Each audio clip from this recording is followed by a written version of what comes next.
Oh. Hello. Hey. Hi. Hello, hello, hello. We're doing the new format, right? The 2-show split. Yeah. Yes. Sweet. Cool.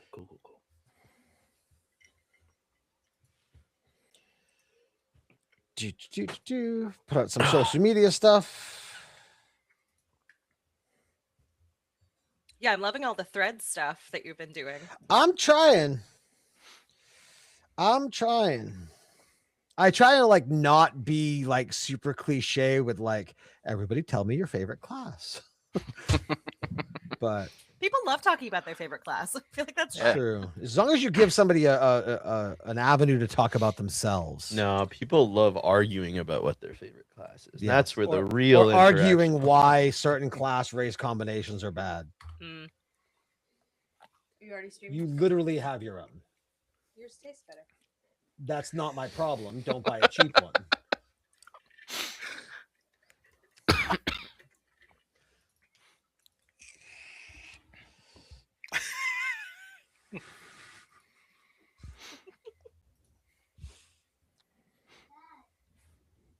Maybe I should switch. I'm gonna switch. No, I'm coming back up in a second, buddy. I'm aware. Hey. Is everybody excited to bomb the capital city of the High Elves? I mean, they were dicks. I'm down. Full charcuterie. Charcuterie of penises. We gotta focus on the mission at hand. I'm telling you. And stop worrying about things like water. It's important. The I don't know what you're water talking is about. so What important. does this mean? Right? Where That's did- beautiful. where's my character.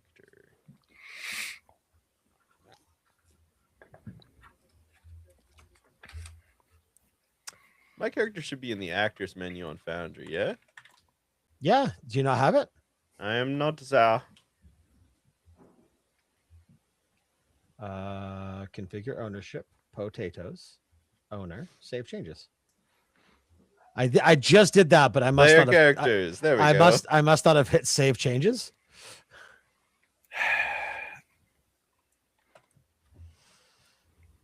Okay, here I am with my -2 strength. You have a -2 strength. Yeah, dude. He's been training martial arts his whole life, and he's weak as fuck. I got my -2 dex. I'm there with you. Right. Nice. I'm gonna test this out. I want to see. There's I'm that. playing it like he's just really old. He's got like old man There's- arms, you know? Mm. There's that. Now, do I see these? I do see them. Okay.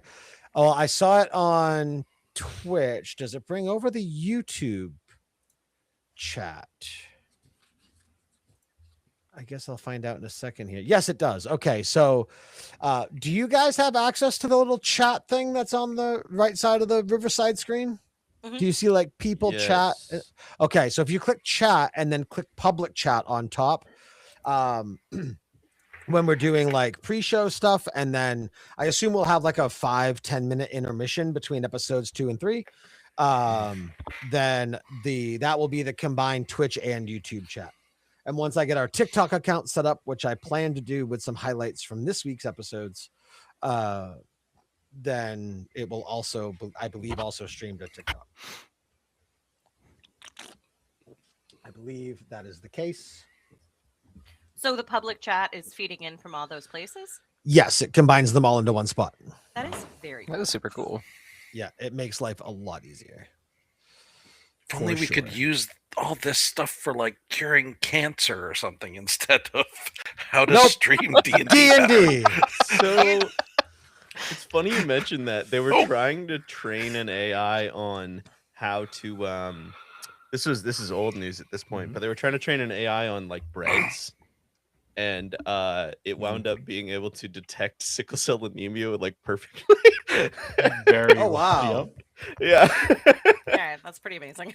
Yep. And now Thanks, it's robots. mapping genomes. Yeah, dude, if we were just like, I don't know, even moderately ethical about it, we could have some really cool stuff. Right? But nah.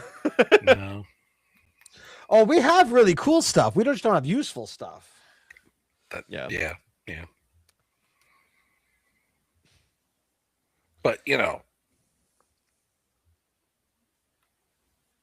I do know. It's true. It's a true statement, Jeff. I know. I'm getting in the mindset of the fortune cookie wisdom pattern here. That's gonna happen. Okay. You've been practicing that. Ah, shit. Wise men say baseball no makes sense. Man with 4 balls cannot walk. What? What does that even mean? Exactly. I'm Well, so it's called confused. wisdom. It's called wisdom. Get with the times. Wisdom without intelligence. It's called wisdom. You wouldn't get it. Yeah. You're all too young. All right, before we officially get started here, does everybody have a little blurb they're going to say about themselves when about their characters when I introduce them? Yeah, we I will. do now. Yeah. Well, in a moment. This is actual play, not planned play. Sorry, I don't mean to drop that on you. Like, hey, I'm about to click live. Do you have this prepared? Now we're gonna have to have it prepared, I suppose. Yeah. All right. That's fine. We got about a 2-minute little thing I'm gonna play from Mr. Nib, and then we'll play Oh the no. and then we'll play. I haven't listened to it yet, so I'm just going off of I'm just well, because I don't. It's just 60 Well- minutes of Jeff making fart noises. No, with his it's mouth. too. But no, because it would be Nib's journal entry. So I wouldn't want to edit it in any way. You know what I mean? No. Yep. I can't wait to hear just Jeff going like, "Oh hey, yeah, actually, you cut this part out, right there." No. DM under no circumstance say this part. All right, everyone's in Forge. Everyone's ready to go. Let's do it. I think Cool. Let's so. do a show. All right. For anybody in the live audience, as I've mentioned, but I'll mention every week or every other week, we will see your chats, but we will not be interacting with your chats while we are playing. For those that watched last week as well, we're going to do it a little bit differently. We're going to break each recording into 2 episodes. So there's going to be the pre-show that you've been kind of hearing us since we went live. And then there'll be the first episode of the night and then a 5 to 10 minutes sort of break. During that time, we'll spend a little bit of time interacting with chat, answering questions. And then we'll start the next episode, which again, there'll be no interaction with chat. That ends around 9 p.m. Eastern time. And then we got about a half-hour post show where we will also spend time interacting. So while we're playing the game, if we're ignoring you, it's because we're ignoring you, but don't take it personally.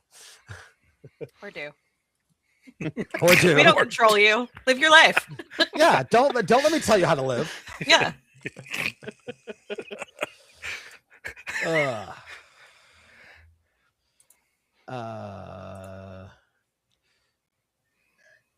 Don't tell me that okay, good. I'm like, oh shit, I hope that that's not wrong. I need to do a couple of things. All right, good. Well, I just like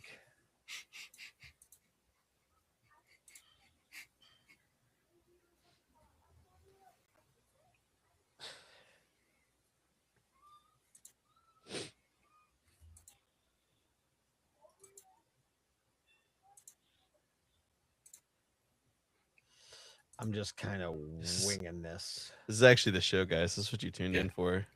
No, I forgot to do one thing because there's a million things to do, and I spent too much time playing WoW today. I'm sorry. A vibe though. Radical Right? honesty. I like it. Yeah, right. Okay. And now we will hear from Nib.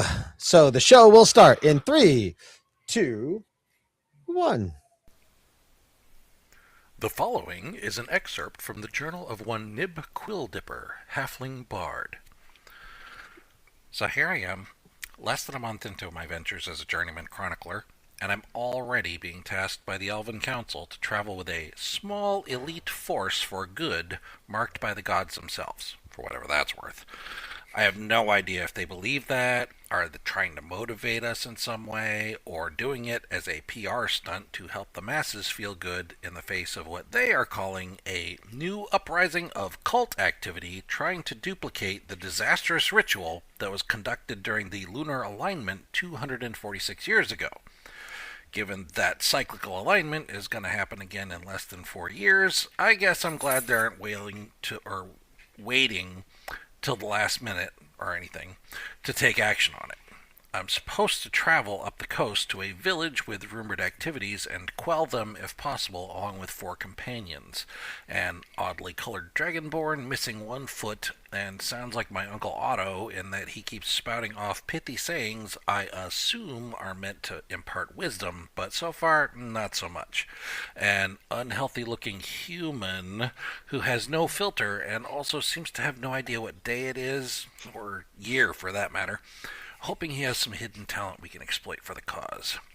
Myself, the next up-and-coming preeminent bard of these lands, who is going to be spending a whole lot of time and effort keeping this crew together and every bit of my prolific vocabulary to make them seem heroic. And then 2 elves, go figure the council would stack the deck in their favor. 1, a very capable seeming woman that with serious trust issues who'd probably be attractive if she weren't so tall, and a male that seems to have issues with elven society in general and a lack of self-confidence. We've managed to stop distrusting one another long enough to at least get underway. I hope for all our sakes we can manage to figure out how to make this work.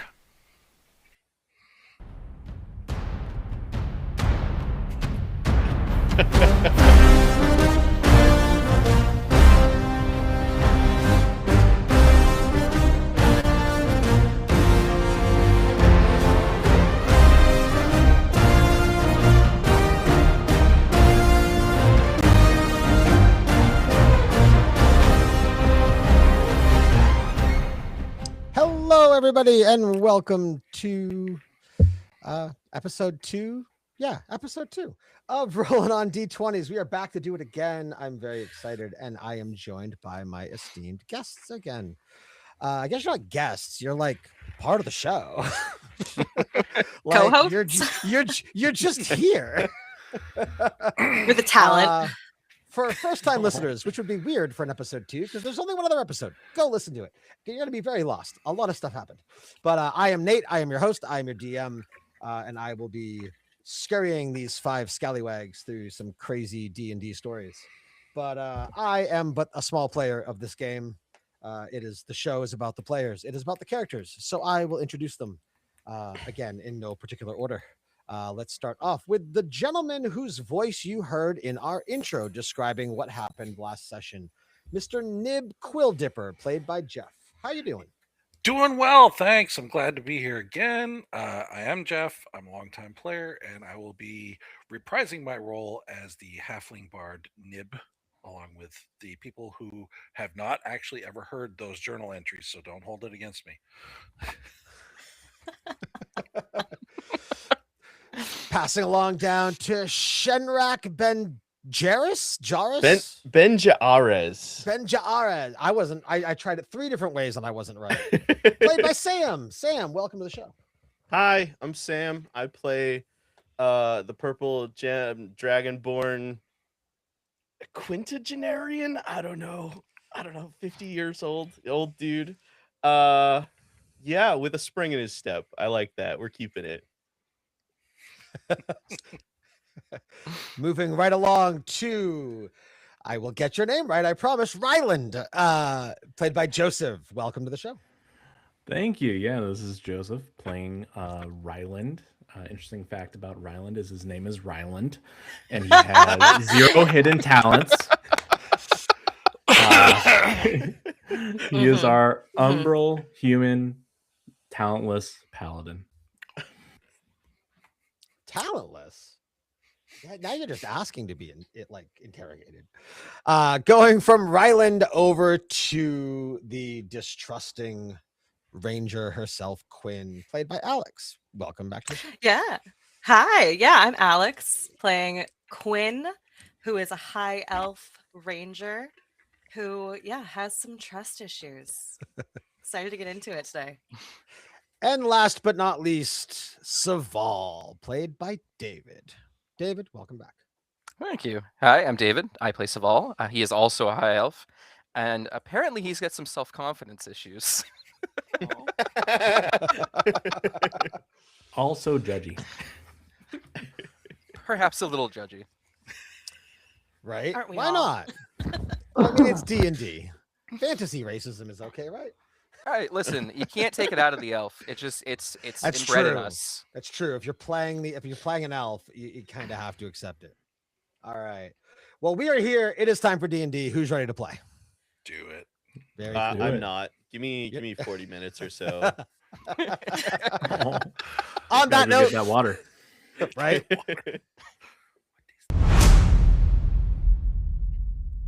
Whoa, transition. Oh, it actually says transition. Well, that's useless. Oh, I didn't even see that. The drum beat was cool, and then it says transition. Have you guys seen Velocipaster where they just have like the burning Yes. noises and it says VFX here? It's so good. Okay, so also a little bit behind the curtain for everybody. We are trying a new platform this week. A shout out to Riverside FM for having an awesome platform and awesome tools, and we're excited to use them. Not sponsored, but no, not a sponsor. But if But you they want could. but they could. Uh, Progress. But Hey, so Riverside. for the live stream and for the podcast upload, if things are a little wonky, it's because I'm learning all new tools. So that is why. Please bear with me. But that's it. Anyway, D&D.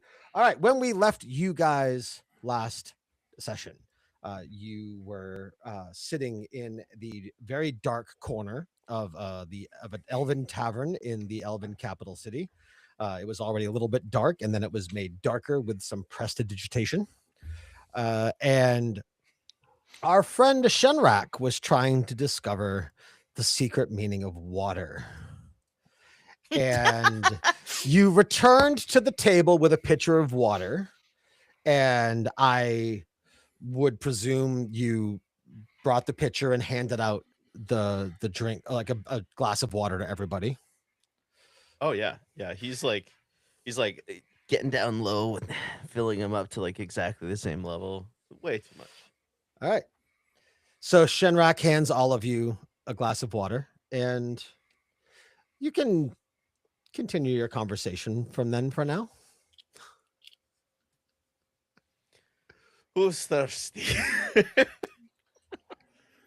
I was will say hoping when- for something a little stronger than water.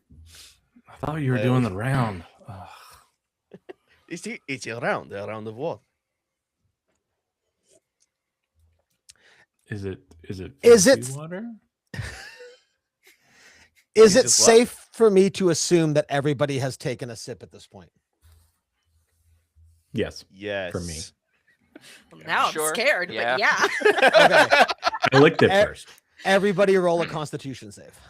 You got it. You would. I remember how to do that in this new thing. Did I do it? Is that my die? 16. 17. I think I did it. Yeah, there goes. Oh. Was that me? I can't Oh, tell. wait, that wasn't my die. That's why. There we go. 28. 14. Oh, I rolled 2d20. I was wondering about that. Ooh, 20. That's some muck shit. There we go. All right. So as you guys are sipping your water and conversing, you see Saval start to kind of sway back and forth a little bit, and he just collapses down onto the table at the tavern. Not hard enough to cause any damage, just kind of like passes out. I guess he can't handle his water. Oh, Can't What a trust a man that lightweight. can't handle his water.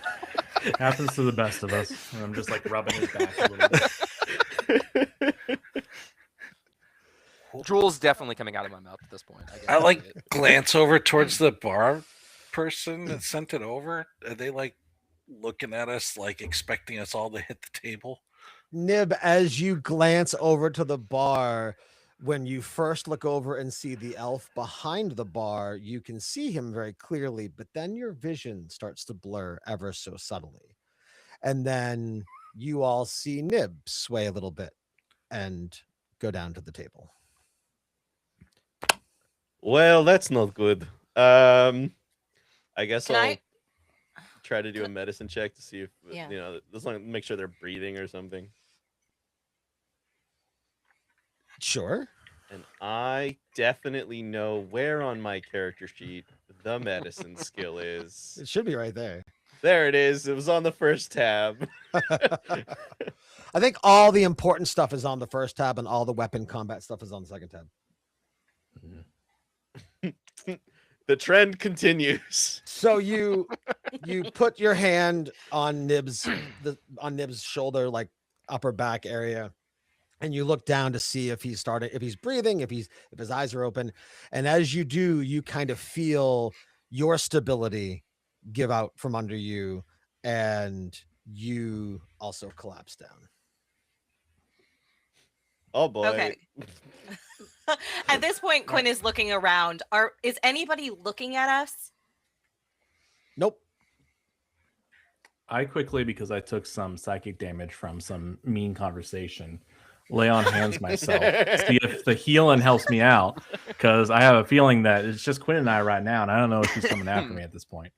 As the urge to lift your hand and place it on yourself, to quite literally lay on hands, as your hand is coming closer to your chest to do so, you kind of feel the strength in it come out, and you can't move it anymore. And then you yourself also collapse. Quinn, you are now the only one left that is conscious at the table, and you feel yourself starting to get woozy.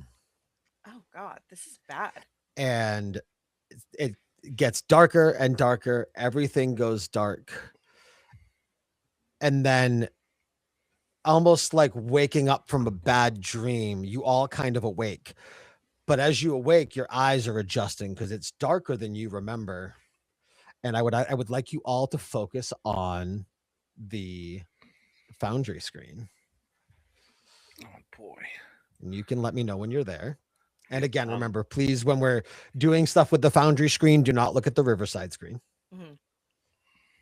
I'm No staring at it. cheating. Okay. Yep, I'm there. Very good.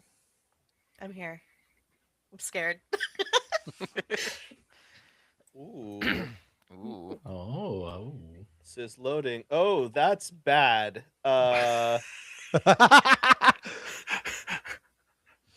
One second live stream. Okay, cool. As you awaken, you find yourselves in the same tavern, but it is shrouded in black smoke and red fire.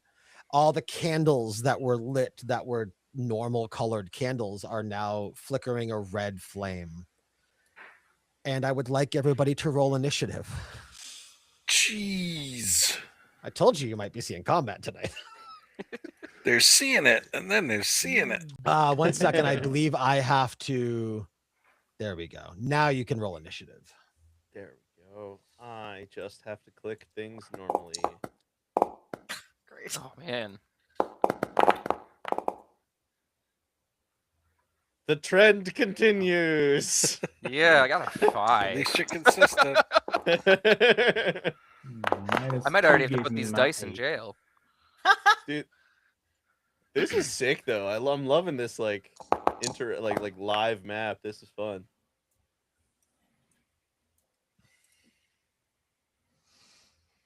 All right. Quinn, you will go first. So the reason I'm rolling initiative before presenting you guys with anything that you can see is because I put you guys on the map where I presumed you would be around the table. Mhm. So I didn't That's fair. want to get into a combat position and just be like, there you go. You're all in a corner. So you will have your 30 feet of movement or 35, whatever is for your character and whatnot, and you'll be able to look around and do some roll checks.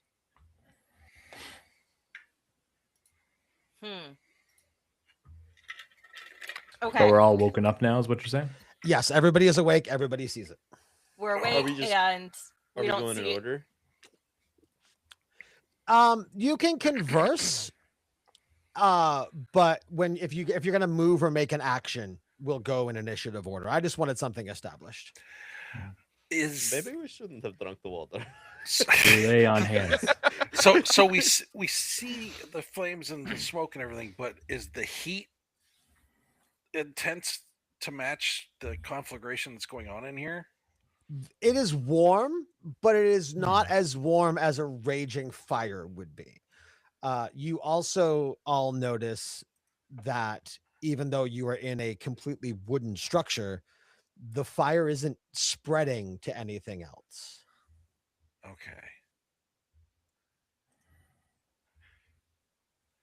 I'm gonna stick my hand in the fire and see what happens.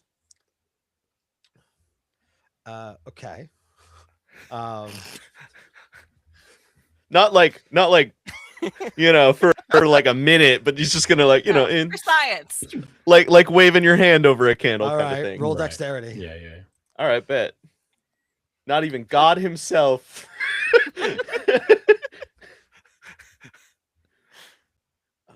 Just a straight dex check. Just straight dex check or a dexterity save, maybe. There we go. Hmm. Yeah, I have to click the dex, not the number. Fuck! All right, with a 4. Yeah. Wow. That's what you get for talking smack.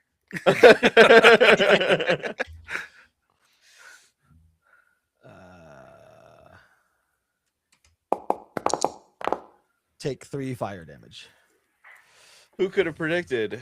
Not I. Yeah. Who would have thought fire would burn you? Fire bad.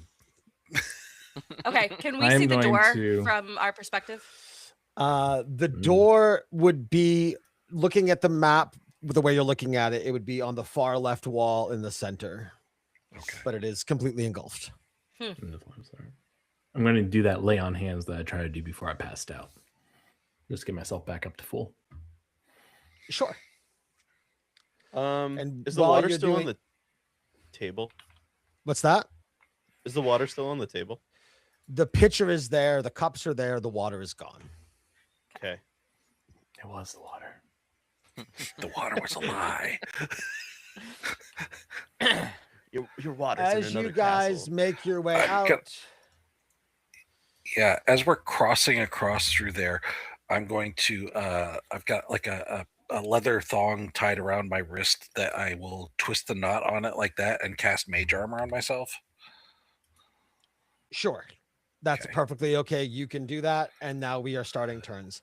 You Yeah. see a dark, burnt skinned tiefling standing almost center of the bar. And he's looking at you and he does not seem happy. Quinn, you go first. Huh. Yeah. Burnt Okay. skinned. He's looking at us and he doesn't seem happy. Does he seem aggressive? Yes, very much so. Cool. I'm gonna shoot him. Okay. Sounds good. Let's see. Shit. With my longbow. Okay.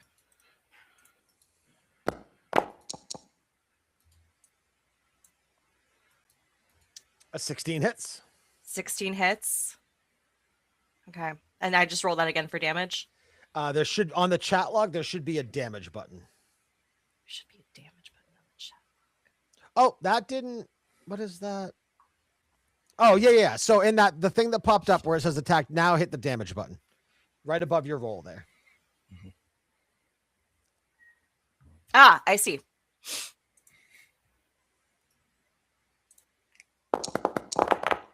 Oh. 9 points of damage. Nice. Nice. All right. You're oh, there we go. What are these buttons? Well, that's fucking cool. Apparently, if I have a unit highlighted when you fire, I can just assign the damage automatically. That's cool. Your arrow leaves your bow truly and goes right through the tiefling. When it hits his skin almost splits apart the way like you would see embers burst off of a burnt log or a burning log. The arrow passes through him, but it clearly does some damage. Okay, interesting. And can I stand up on the table? Sure. Great. And that'll do it for me. All right, we move on to. Oh, let's do that, and then there we move on to Nib. Okay, I am going to jump up from my seat here. Where am I?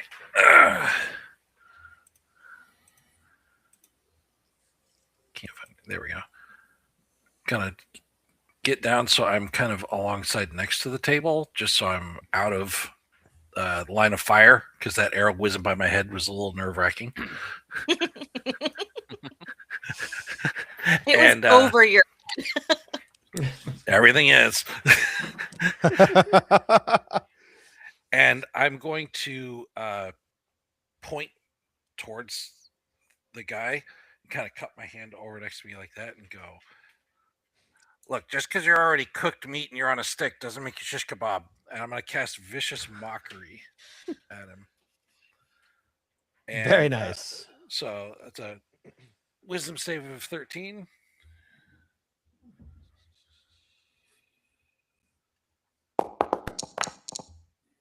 And he saves. Damn. With a 17. Yeah, that figures.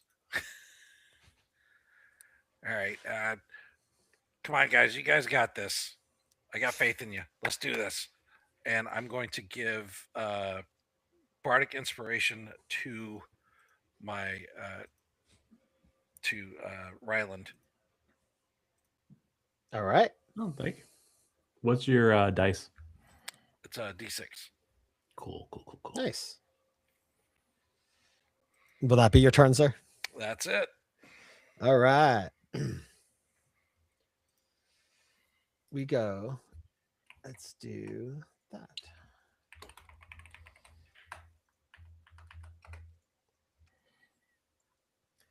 All right. As you guys are doing your thing, let's go there. You see another tiefling come out from behind the tables directly in front of you. Possible. Garbage that there's two tieflings. Impossible. There's only one. That only one exists in the world. And he is going to shoot at he's going to shoot at Quinn for shooting his buddy.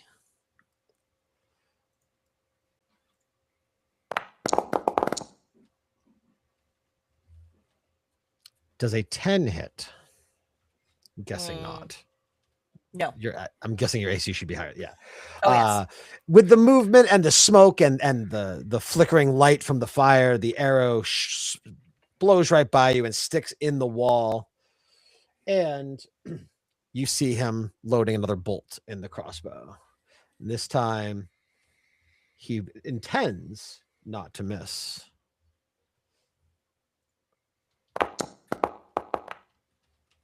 Does a 17 hit? 17 hits.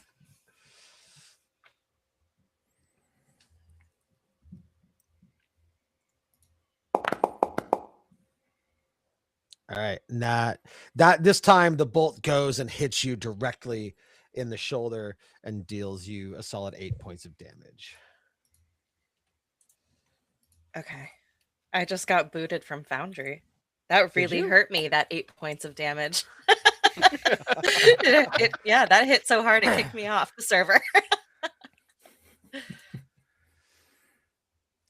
That must be the knockback damage. Yeah, exactly. Right? No, it's actually my pride. Oh. Out from the shadows of the fire, you see another tiefling emerge. Another one. Impossible. This one is going to shoot at Shenrak. And he is going to roll a dirty 20. Yeah, that tracks. That follows the. That follows. Yeah, that. Oh, that tracks. damn! Oh, That follows the trend. Aren't you a monk? the bolt, the arrow or the bolt from the heavy crossbow hits you square in the chest and actually drives you back 5 feet and does a massive amount of damage to your body. And then as he is settling in, you see the first tiefling that you saw rushes up to charge Ryland. And he, Mr. If Ryland, he's running up to attack me, yes. before he can do the attack, I'll take my reaction. Okay. I yell out in Druidic, Halthirn, and cast Eye Burn on him. The camphor oil in my eyeshadow flares up as my eyes also flare up. And he has to make a 15 DC con save.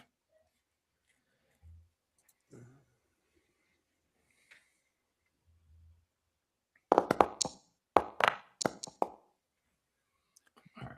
21. So because he succeeded, he still subtracts a D4 from his attack roll. Ooh, very Yeah, nice. take that. Okay. I like it. I like Can't it. do it to him again for 24 hours, but I mean, I don't think that's you're gonna going to be a see him problem. again in 20. One way or another. So it's that minus a D4. So I mean, I'm guessing it's not going to hit. it very Yeah. much is, absolutely.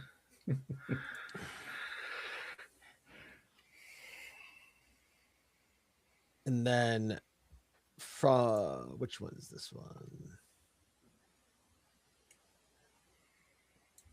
Put too many different types of tieflings on here.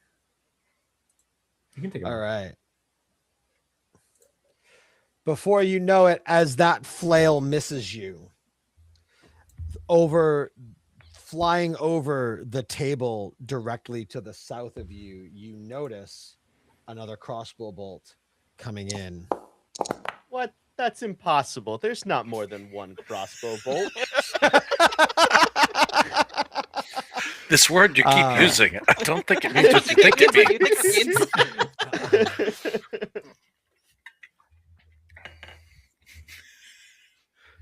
Guys are killing me. I don't know. It seems like you're the one killing us. Yeah. That's fair. That's fair. Another tiefling comes out from the fire. This one at Nib for a 19 attack roll. Yeah, that hits. As I see the crossbow bolt coming in towards my face, though, I am going to quickly put up a thing, and I'm going to cast. Well, it is the accelerate decelerate spell, but I am rebranding it as plot twist, and I'm going to decelerate the attack coming at me. Ooh.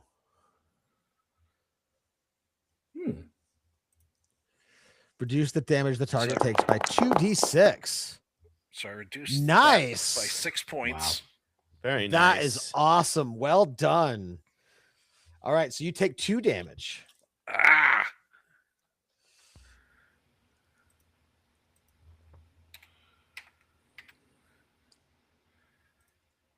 Got it. I do. All right, okay, cool. You see another coming up from the southwestern side of the map. This one going at Saval. 16 to hit. 16 to hit, huh? Uh-huh. That might hit.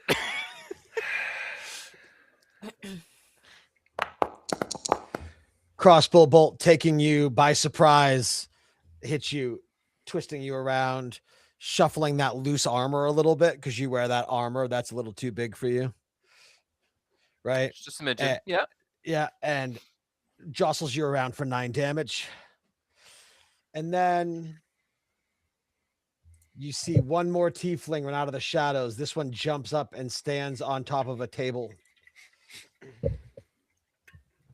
That one is that one. And there he is down there.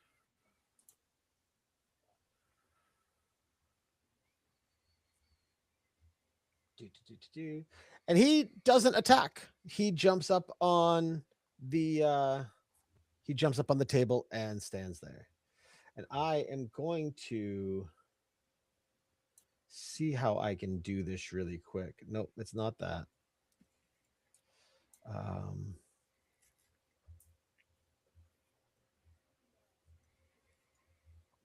All right, so let me do that.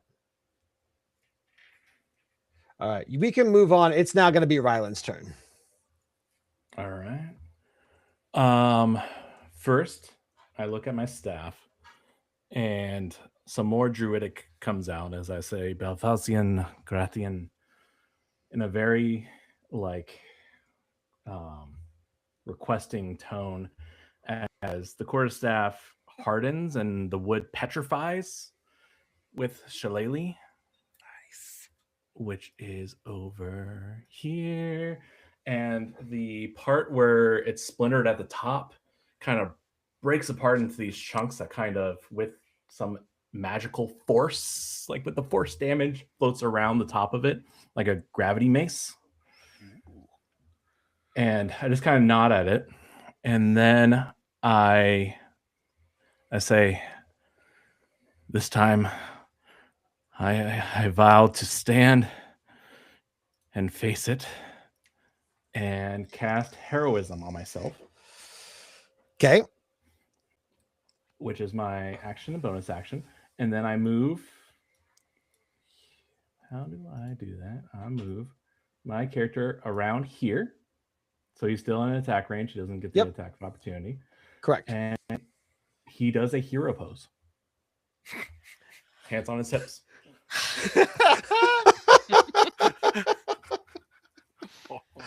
Okay. No, you could have just hit him. Nope. You're there for that. And I wave. I wave my shillelagh quarterstaff at them. Y'all some weak pussies. He ain't even real. This is fake. This is a dream. But when I spoke the heroism into existence, my shoulders pop, my bones pop as I start standing up straight for the first time. It looks like I'm filling out my armor. Like shadows are kind of coming up and filling in the gaps of this armor that hasn't fit. And I'm straight stoic warrior at this point. Cool. Will that be your turn, sir? Yes, DM, sir. And we go to Saval. All right. Are you looking a little worse for wear? So I am going to go ahead and walk right on down to here. And then I am going to go ahead and I think I am going to use my bonus action to bond my greatsword to me. And I am going to go ahead and take a crack at this boy with my greatsword that gets to use my charisma modifier when I roll. Whether or not that's going to matter, I don't know, but we'll see. I've been rolling pretty poorly. Roll high when it counts. Right? Nope.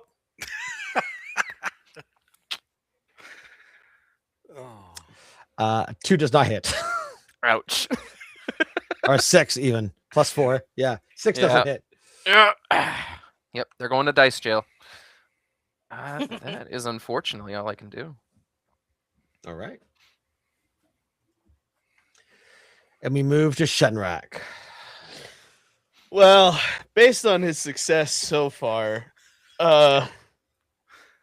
One of us has got to do Alright. something. yeah, he's gonna make a daring move and stand up.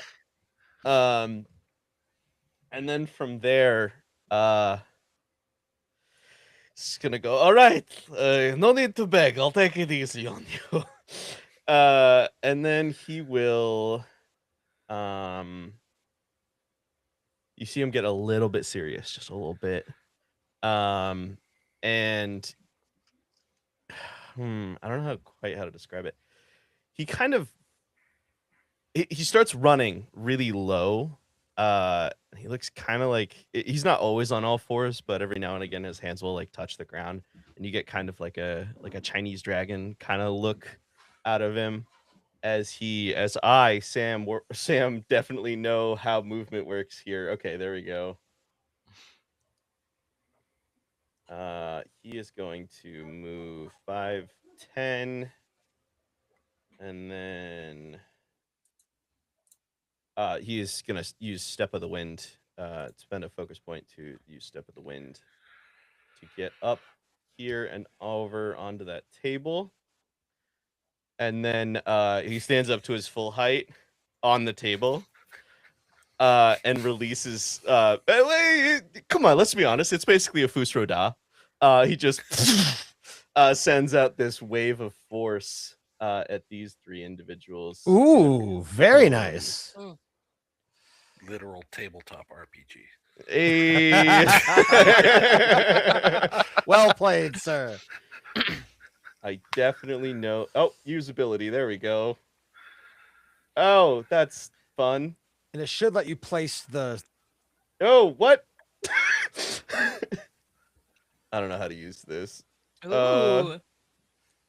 Hello? So fancy. That's fun. All right. Can you aim that? I can't touch it. It won't let me click anything.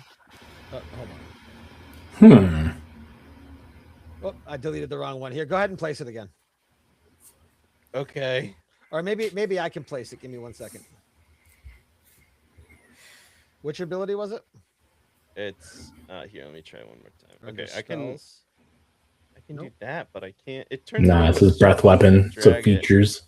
Ah, I don't know why it does that. I mean, You guys see the if you from circle? that, It's going to hit it. yeah, we see him. Yeah. Okay. Yeah, I don't know why it's doing that.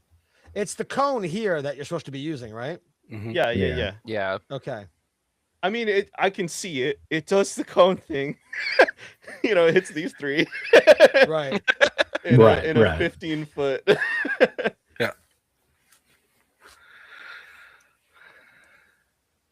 I mean, I can. There you go. Okay, I guess does it start from? Yeah, that's what I was. Yeah. Okay. Nope, I was that works for me. expecting it to look. Okay, all right. Yeah. All right. So they need to make a dex saving throw. All right.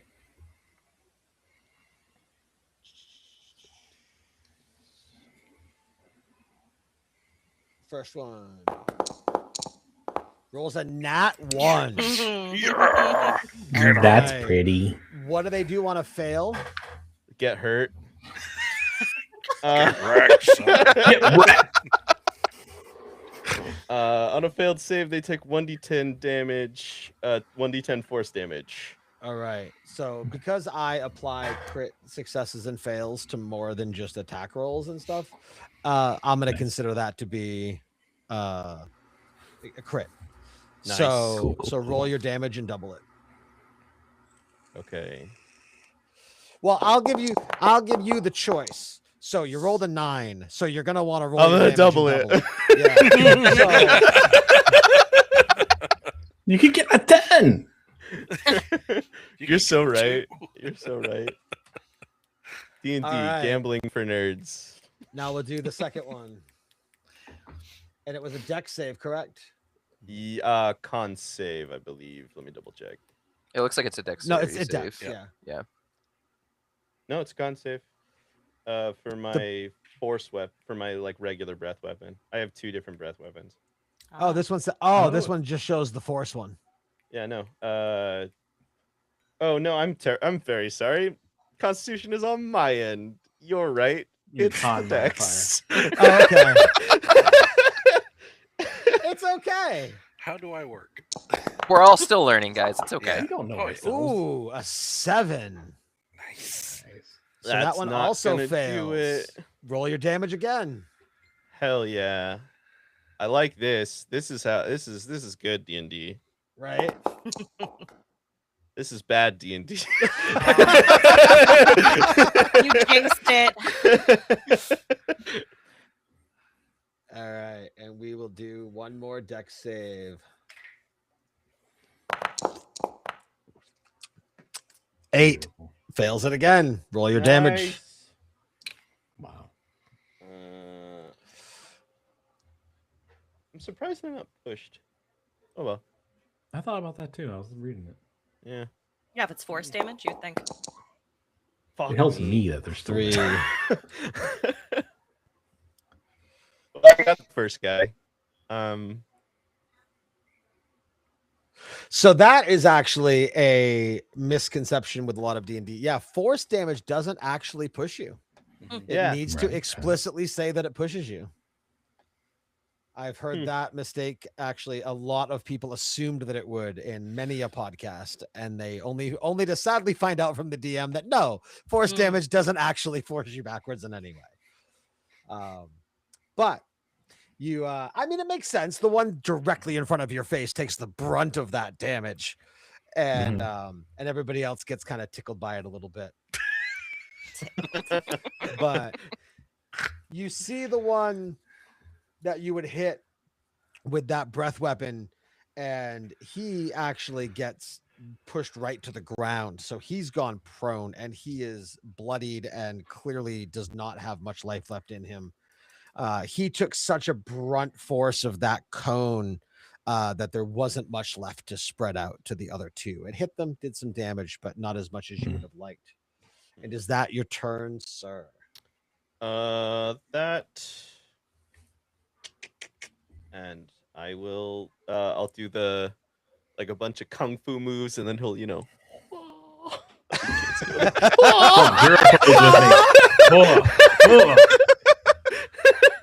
all such posers.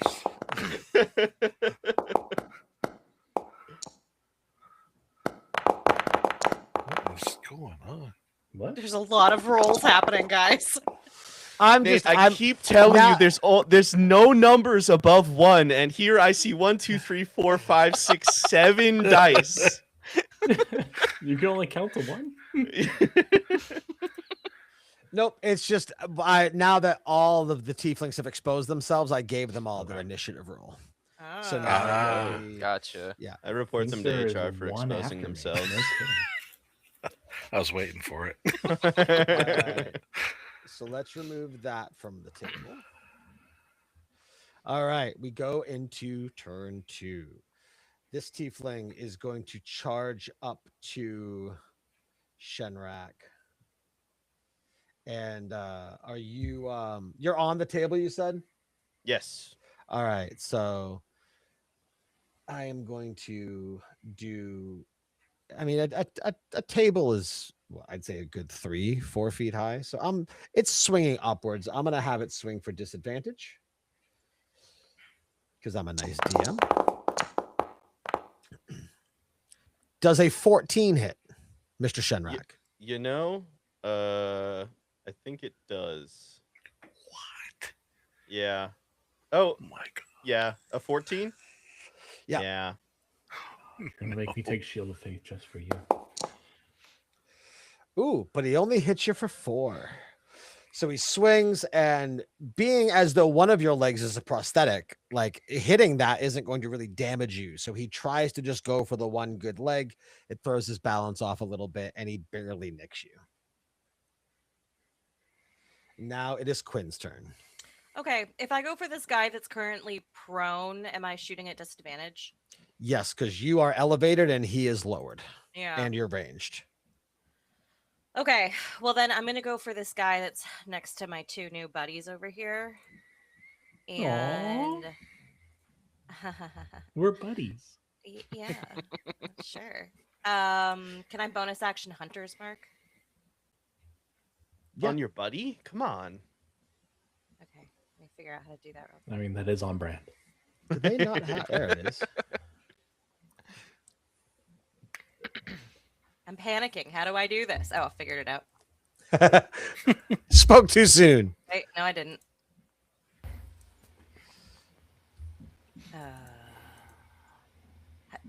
Spellcasters, how do I cast a spell? When you Uh, click the name of it, something should pop up and ask, "Do you want to use the spell slot or other stuff?" Yeah, let's take a look. Honestly, it's kind of confusing for me because I popped out my character sheet onto a different computer and I click things over here, a different screen, That's and sometimes it's on this screen over here. Yeah.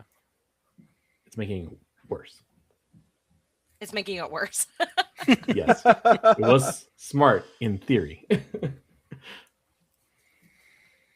Mm, What is There you going go. on? okay, I displayed it in the chat, but how do I cast it?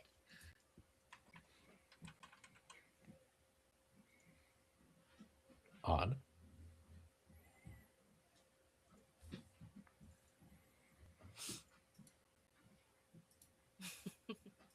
Well, you can manually Let me see. Spell. check and uncheck your spell slots. No spells. What are you trying to cast? Just Hunter's Mark.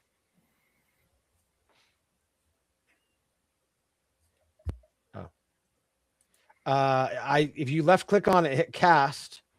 If you just when I left click on it, it pops me up Hunter's Mark thing and it says cast bonus damage or move Hunter's Mark. Does it not give you that if you left click on it? No, view, edit, duplicate, delete, display in chat. Are you right clicking or left clicking? I am right clicking, and when I Left- left click, nothing le- happens. When you left click, nothing happens. Nope. Yeah, you're the owner. That's weird. All right. Well, we'll figure it out later. I will Okay, cast it guys, for I'm you ruining now. the game. No, you're fine. Concentration, consuming a spell. Worry not, faithful watchers. This is exactly what you came for. And don't worry, we won't Isn't edit it it out for the fun? podcast Alright. version. Isn't it All fun to right. watch me struggle? Right? All right. So did that work? I don't know which one you marked. I think I marked the wrong one, but which one were you intending to mark? The one in between the two guys right here. This one here. Okay. Yeah. Mine is not letting me. I mean, worst case Oh, scenario, you can D just and roll. D and tech, right? D and T. All right, that's fine. He's Hunter's marked. That's fine. Okay. Well, I'm gonna shoot him with my longbow. Shoot him with the longbow. Nice. 17. Absolutely. I remember Damage. rolling like that as a child. See what we do. Oh, just Plus a your D6. 5. Yeah. Plus your Oh, D6 plus my for hunters. D6. Yeah. All right. There we go. Now I can open shit again. It wouldn't let me open any windows. All right. So you shot him 'Cause for there's how much? Only one. 5 damage plus Hunter's Mark. All right.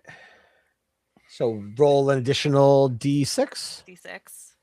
There's those dice at the bottom of the enter message piece. There you go. There you go. Okay. Total of 7 damage. All right, that should kill him, right? Absolutely not. Damn. He's Do you injured. have, He do you has have the mastery taken. for the slow part? He has taken an arrow, and he does not seem happy about it. Okay. All right, let's try that again. Are we? Yeah. Next turn, we go to this guy. This guy stands up What?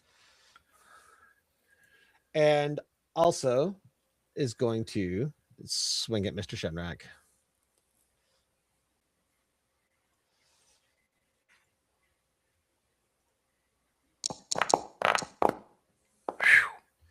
Oof. Guessing a 7 misses. Yeah. Yeah, thankfully. And that is his turn. Honestly, I would have just been like, "Here's Renrack." If I fucking 7 was my AC, Right? The next one charges up and does a 12 hit you? No, No, being on the table is working to your advantage. he's doing a jig up there. The other one's gonna charge Nib. Ah! Nib, another a tiefling charges at you Ugh, for Oof. 22, which Yeah, I'm going to that'll- assume hits. He that was will so hit. close to rolling a 2, and then at the last second, Yeah. Right. switched over. Oh, and he charges up at you and stabs your pint-sized body with Damn a it. dagger. And because of your stature, the dagger is almost like the size of a real sword, Yeah. and it does 8 points of damage. Ah! No likey. And That hurt. now it is your turn. Now it's my turn. Okay. Ah. Seeing that, I reach down where he stabbed me, and the blood's starting to pour out, and I get some on my hands like that, and I look him right in the eye, and I smear it down my face. I just stare at him and mutter under my breath, and I cast Frightful Start at him. Yeah, that'd give me a start. So he needs a DC 13 Wisdom save. That's fancy. DC 13 Wisdom save. I have Come no idea what I would do if like someone who was Yes. 3 foot tall Ooh. got into a bar fight with me and then was just like, Right?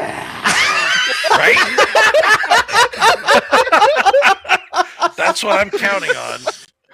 Well, apparently he felt the same way because he failed. Yeah. All right, so he is now under the frightened condition until the start of my next turn. So Nice. disadvantage on saving throws and attacks against me and stuff, and he needs to try to move away from me if he can. Can I? Is On that his something turn. that I can? Ooh, I can apply to selected token. Nice. He is frightened. All right. There you go. I love mods. They're so good. All right. Is that your turn, sir? No, and then as a bonus action, I'm going to cast Healing Word on myself because that hurt There you a go. lot. just does that and then turns around Yeah. away from the It's guy like, like, ow, ow, oh, ow. All right, so I'm going to heal back 7 points of that, so that'll help. Nice. Okay, and that'll end my turn. Okay. Sounds good. We go to another tiefling. Another. Wait, where is he? Oh, he's that one down there. All right. Bottom right.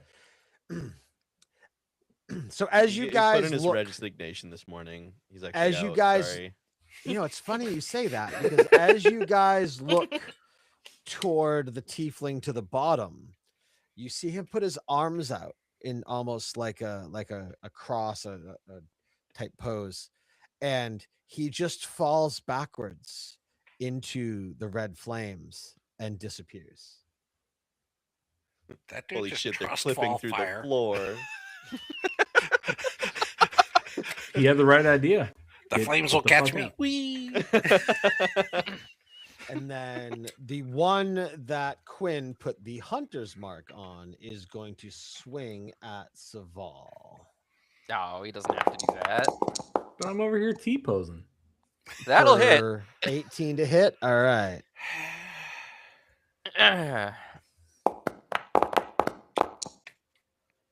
Nice. Swings at you. The chain flail flies through the air, crashes right across your chest, and hits you for 6 damage. That's nice.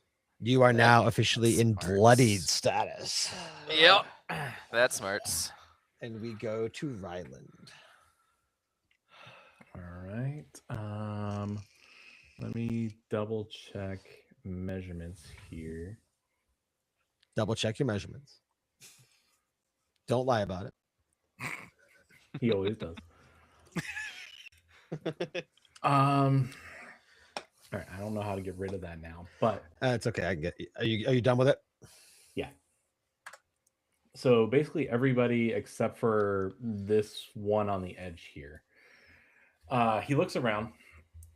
He takes out a holy symbol, even though he said he wasn't holy. It is just a melted golden ingot, basically, on a chain. It's just a melted blob. Okay. He looks at it and then plunges it into the underneath him, the wood, and casts his channel divinity, Castigate.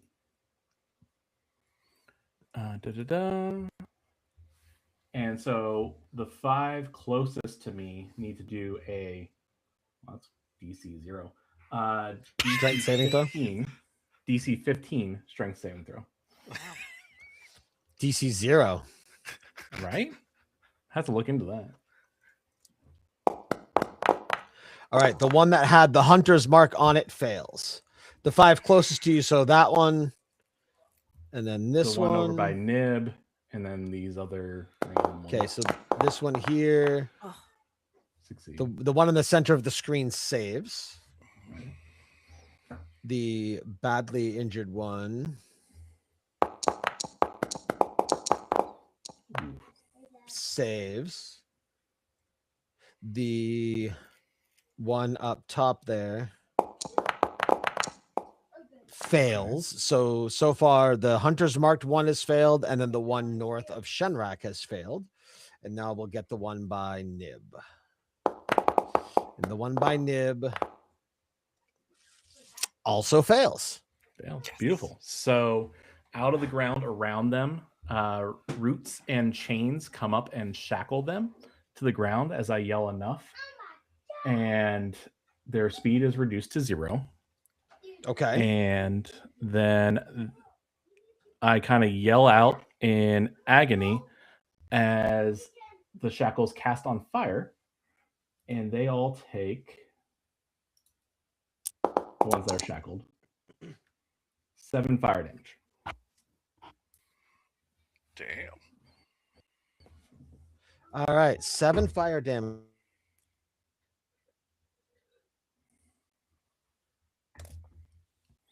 That's it. I'll move there. I don't know if we're doing flanking rules, but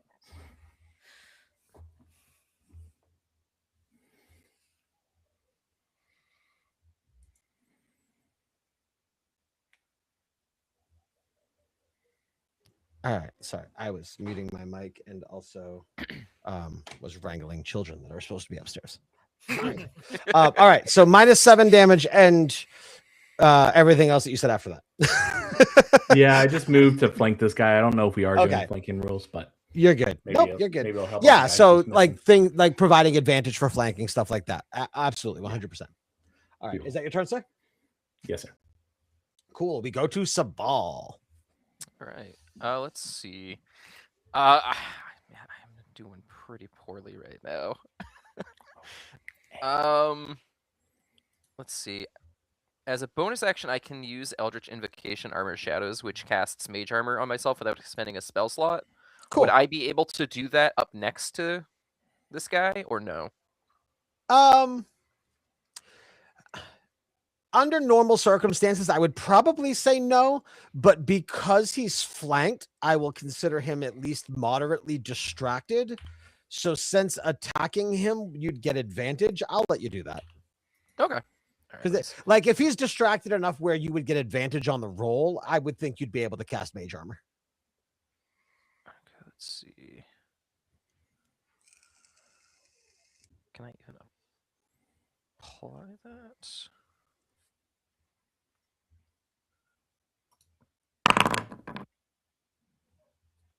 Sorry, I got my 5 temp HP at the beginning of my turn from heroism. Nice. Fancy. Heroic. Right? Necessary. Donkey. Shrek. What the fuck's going on?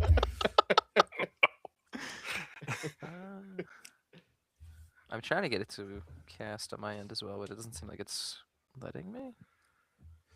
I Try don't. it one more I'll time. check into that. What is it you're casting? It's just mage armor. Oh, that's fine. Oh, I wonder if it will automatically apply it to you. Let me see. I haven't don't- gotten it to apply, so Oh, I was just tracking it. So Yeah. All right, so your base AC becomes 13 plus your Dex modifier, so that's fine. Just remember that. How long does it last? It lasts, I believe, a hours. minute.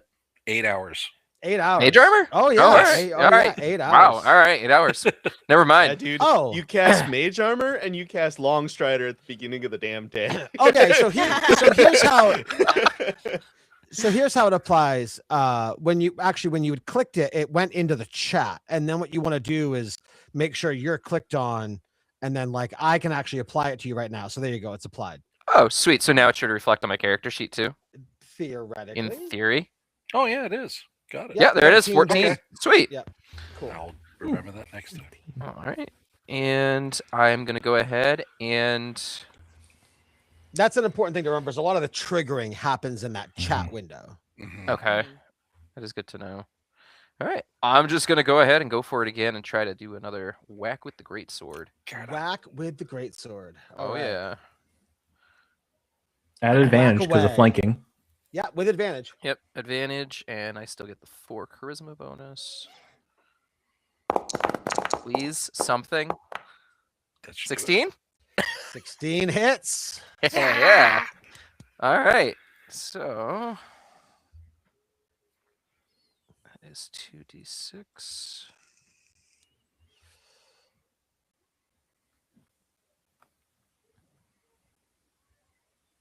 Come on, we gotta kill one of these guys.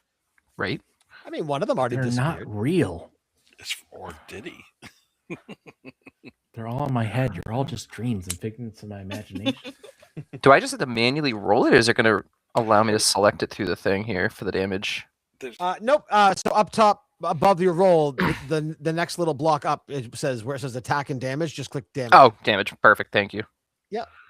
Let's see. Normal.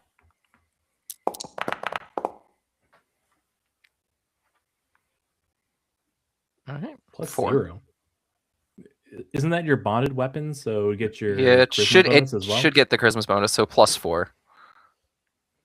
Plus it should be- your proficiency. Oh no, just plus 4. You're right. No. Yeah. All right. Yeah. So a total of 8. And as you bring the greatsword down across him, you have a huge gash that goes across his chest, and blood starts to pour out, and he's officially bloodied. Finally, I did something. And we move on to the surrounded Shenrak. I have faith in you, buddy. So Shenrak ran over here, did this, and then a bunch of more people ran up, and he's just been dancing on this table.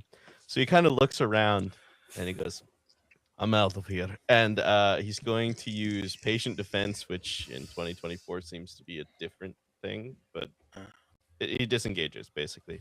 Okay. As a Nice. bonus action, and then he is going to. If you want me to roll for it, I can, but he's just gonna like flip legs first over the guy. I don't know if I can indicate here, Yep. and try to wind up here, which I cannot make him do. Okay, well, It doesn't let you move it through someone, but I can. and then move you. he tries to wind up on the other side of that guy. And then he is going to use his second breath weapon in a cone in this direction. Nice. Okay. Don't worry about marking it. I know it hits all 3 of them. Sweet. So, and that was That's a pretty. dexterity saving throw, correct? Yes. All right. The one closest to you fails. Nice. The one to your right, the way that you are facing it. Was it? No. Nah. Damn. Passes. Mm. And then fails. Nice. Yep. I'll take 2 out of 3. Well, It ain't bad. for a And how DC much damage 3, was yeah. that again? That was D10. that was. Oh, dude, it was almost 9. All right. It's 5 damage or half All right. if they. I will give you. succeeded. I will give you the option. You said it's half for the save. Half for those the one guy who saved, and Okay. 5 for the rest. All right. That works. So we'll do -5. -5. And minus. Yeah, we're level 1. There's no bonuses. You're not level 1. You're level 3. We're level 3. There's no bonuses. You are level 3, Rick. Shenrak believes there are Alright. no levels above 1. As, That's right. That's right.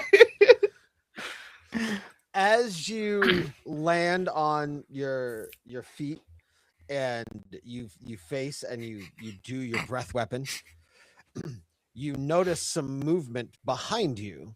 Ah! And after you do your breath weapon and you turn and look, you notice the tiefling behind you put his hands out like a cross, and he just vanishes in front of your eyes on Bet. the table. And now we are on round 3. And this tiefling charges up to you and gives you a solid swing. Ah! Jeez. For 20, I for 20 hate the 3D dice. I can watch that 3 go by. What's fun? It's funny too because I love that it gives that, because the system knew it was going to be a 19, right? But it makes you think that it could have been. tortures you. Yeah. Oh, I catch brutal. that thing coming down right for the crown of his head, so I cast Plot Twist real fast, and I'm gonna try to take some of the damage off of that. Oh, What's the range on that? love it? It is 60 feet. Ooh, yeah, you're Wow. easily in 60 feet. All right. Okay. Reduce the damage by 4. Oh, 4. nice. Good. And Oh, the that's a 1, damage never is mind. going to be. I know he's been taking some hits. So. I love it. All I right. appreciate You you. get hit for 4. Nice. I mean, not nice, but better than it could have been. And so as that flail comes down, you notice it with. Does Plot Twist have any words or casting that goes along with it, or do you just kind of fling it out there? Normally if I'm doing it, it's more of like a depending on if I am trying to make someone else look worse or will make somebody on my team look better, there's like a flourishy kind of a thing. So with that one, Okay. When it's coming down, and I see it coming in, I kind of let out like a so, Just a little poop noise. So it's like a constipated version of the Again. Force. well, it's more like like the audience is cringing in, God, in that's gonna be a anticipation clip. of the damage. Whereas if it had been if one of my guys had been doing it, it'd been like ooh, because then it's the audience sees the thing incoming. So Right. Yeah. Okay. I think you all need a right. soundboard. All right. Yeah, we need to sound. But no, that's getting clipped for sure. So, Shenrak, as you see this chain flail fly at you out of nowhere, like we're in Star Wars, like the Force is just slowing it down. And you see it almost in slow motion come down, and it hits, and it almost just kind of like doesn't quite bounce off of you, but it doesn't hurt as much as you think it should based off of what it looks like. And because Nib is so far away and there's so much commotion going on, you did not hear his grunting noises. So you are just really confused as to what happened with this weapon, but you only take 4 damage. I think he attributes it to a different source, not knowing. I like that. That's fun. Yeah. And we move on to Quinn. Okay, still on my table, scoping out this scene here. I'm gonna go for this guy again that's in between Saval and Rai, and I'm gonna go with the short bow. Okay. Quinn is having her own 5-footer episode. Seriously, Not I'm moving at all. camping out on this table where I feel comfortable and I mean, you are an archer, so it's dark it's in my fitting. corner. Nice. Nice. Okay, so Nice. 25 to hit. Uh-huh. All right.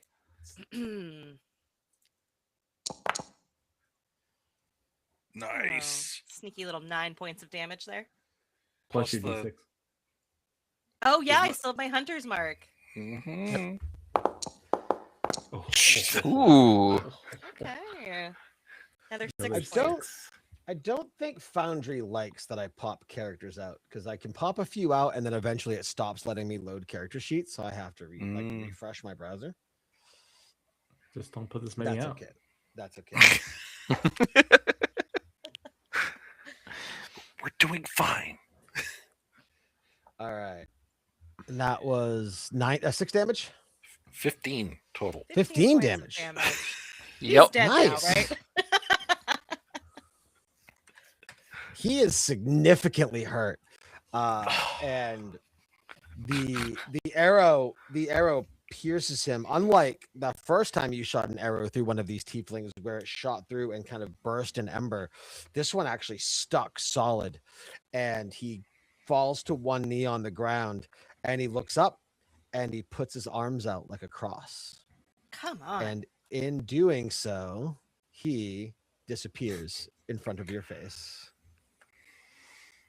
Damn, Christians Damn, are it's weird in this 0. world.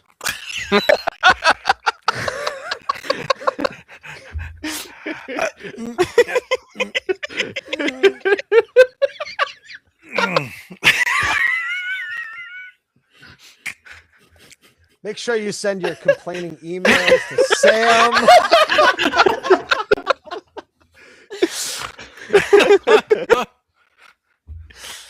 Sam's opinions are his own and in no way whatsoever approved of or condoned by rolling on D20s. Don't worry, that'll be left in the edited version.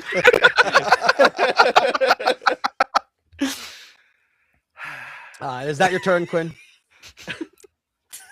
That's my turn. All right. As that tiefling disappears and you are all kind of looking around,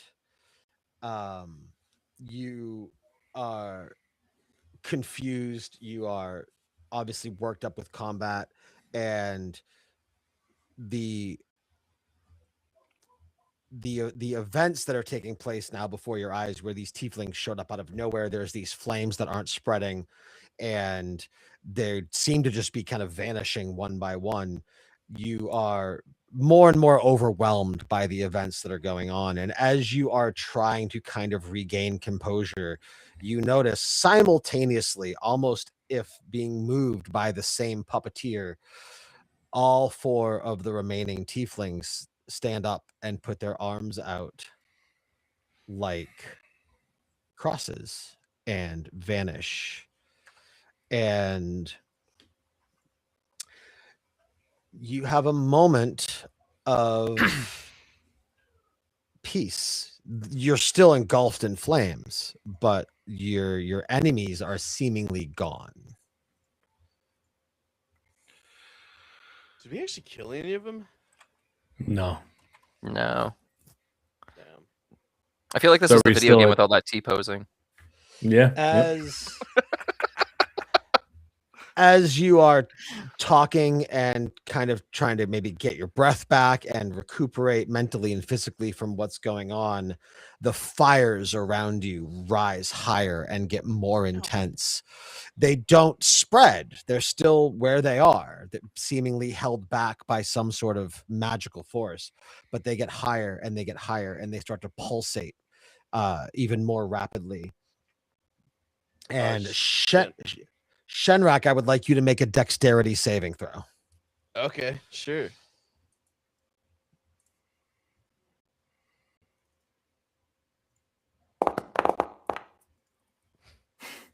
All right. Okay. Make the dragon Uh, with one leg. Make it In dex. the center in the center of the room, right next to Shenrak, with impeccable force, almost seemingly through the ceiling. And as you sense this creature falling through, you look up for the first time since awakening in this dream, in this nightmare, and you notice that you don't see the roof above you or the ceiling above you in the tavern that you may have noticed walking in, because it's a building. It's just darkness. And in that, a very dark, very large, shadowy demon falls down. Shenrak, you are going to get knocked back 10 feet. And I would like you to take. Good. It's not a force breath weapon. 7 points of damage. Okay. And you are also prone. Well, he would be anyways because he is unconscious. Oof. Oh. Yeah. So you guys see this shadow demon crash to the ground, and you see your newly recruited teammate Shenrak, the Dragonborn, get knocked to the ground and just lays there still. And I am going to add him to the combat state, and we'll leave him at the bottom.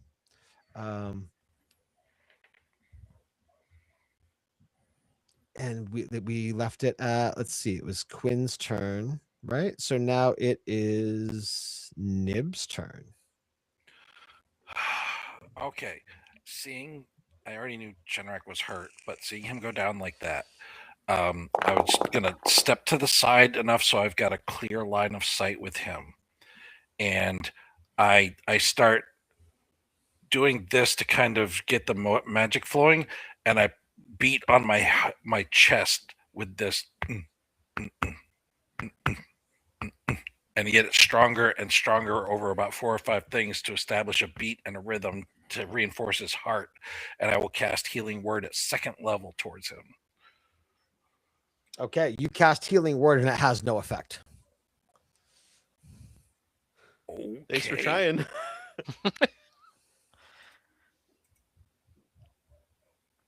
I looked down at my hand that's failed me for the first time since I've learned how to cast magics, and That's a I quote. am stunned. Yeah, that's. I'm just gonna stay right over here by Quinn because she's the most capable of us so far. So You having looked down, having these hands of power, your ability to heal and be an asset to yourself and to other people that you adventure with or have done various things with in your past. It is almost painful to you that this didn't work. In fact, so painful. I want you to take. Oh, you got lucky. Take 1 psychic damage. And we go on. Is that your turn? yeah, that's it. We go on to Ryland.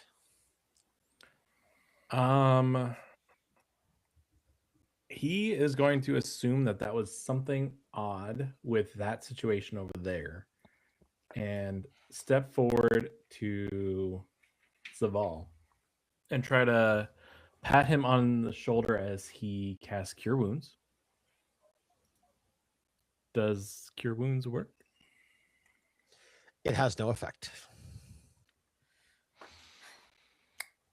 I appreciate the that- try. Yeah. He pats, looks at his hand. I don't think he's as hurt because he's still trying to figure this shit out. I mean, you can do your own thing, but like personally, he's not as hurt. That took 5 feet of movement. The other 20 are going to be him walking straight up to the demon. Is he taller than me? At over 6 foot? Yes. Yeah, he is about 10 feet tall. So he walks straight up to him, and as a bonus action, I would just like to do a little tap to his chest, and that's it. Boop. And look him up in the eye. When you go to tap his chest, you your hand passes through him. There's not a. It doesn't seem like there's a physical presence there to tap. Weird. I want you to gain 3 health. Can I go above my maximum? Are you at max health? Oh yeah, I'm Oh, okay. max okay. health. You can you I feel good. you feel a slight surge of energy. Your acne clears up. You're acting clear. Hey, this guy's all right, guys. This feels good. All right. Is that your turn? Yeah.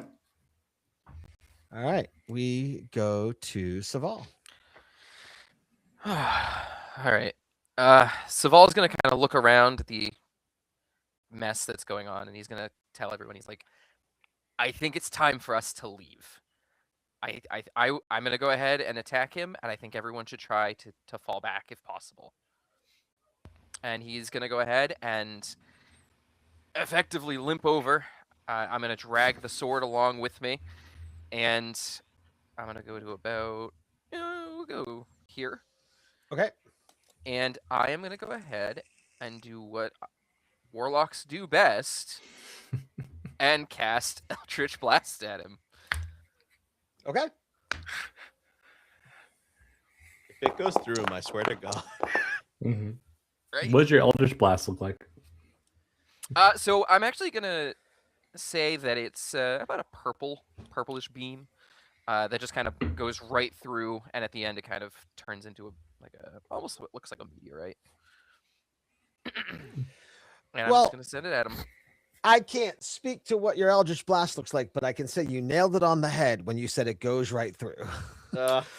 With an 11, the blast goes right through, and it almost looks like his shadowy form almost opens up a little bit and lets the blast pass through him, and it does not do any damage to him whatsoever. That feels like cheating, but okay. You'd do it if you could. Right? Oh man. Trying to think if there's anything else I have here. Eldritch Blast force damage? Force damage? Eldritch Blast is Mhm. yeah, it should be force damage, I believe. Yeah, so it doesn't push. Yeah, 10d10 force damage. Yep. It doesn't push. Man, I don't really know what else to do here. I'd like to heal. Health would be nice. I tried. I appreciate it. I do. I guess that's really gonna be all I have. All right. Shenrak is unconscious. Shenrak, there is no need for death saving throws, sir. Okay. That sounds With the suspicious. with the Eldritch Blast pushing right through his body, you have absolutely caught the eyes of the demon, and he charges you. And you see him raise his claw up in the air, and Pro tip: don't get hit by that. does an 11 hit.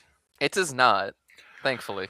It comes down and it misses you, and almost like it's moving in kind of a so smooth it's almost a dance. That claw comes down and his right claw comes up, and on what is his excuse for a face in that shadowed body of his, there's almost a smirk, and he brings down the other claw. Wow. And was a Nice. journey. misses with you again. Actually, so much so that the claw comes down, and you can almost feel the fangs. Not fangs. The claws of the claw. I'm like, there should be another word there. There is. It's fucking claw. The claws of the claw come down, and you can almost feel them pass through your armor, but you don't physically feel anything. And he looks at you, and he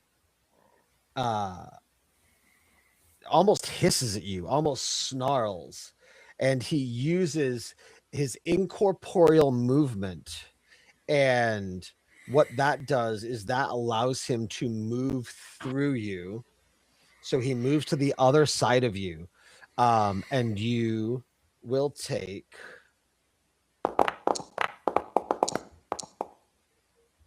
2 force damage from him moving through you, and that will be Alrighty. his turn. And we go to Quinn. Okay. At this point, Quinn is going to look at this new enemy in the room and just say, "Who are you and what is this?" It turns to you slowly, and again you can see that same face that Saval saw, and it just at you and doesn't respond in any way.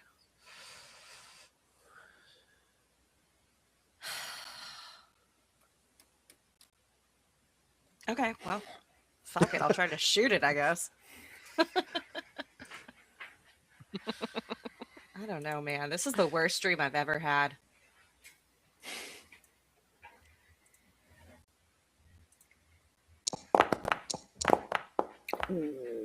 I'm thinking an 11 might not hit. Nope. All right. Your bow releases its arrow. The arrow sails true. You sit there almost like tensioning up, and you see it flying right through him, and it passes right through his shadowy form. Right through him.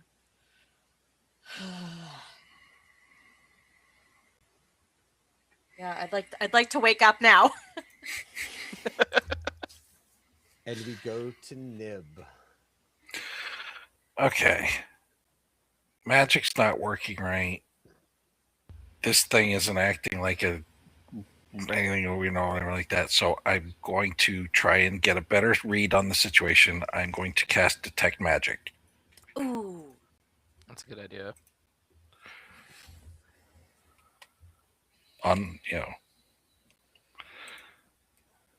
Okay. So I can get a look at him and the fire. So I can Sure. see, are we dealing with illusion here? Are we dealing with what?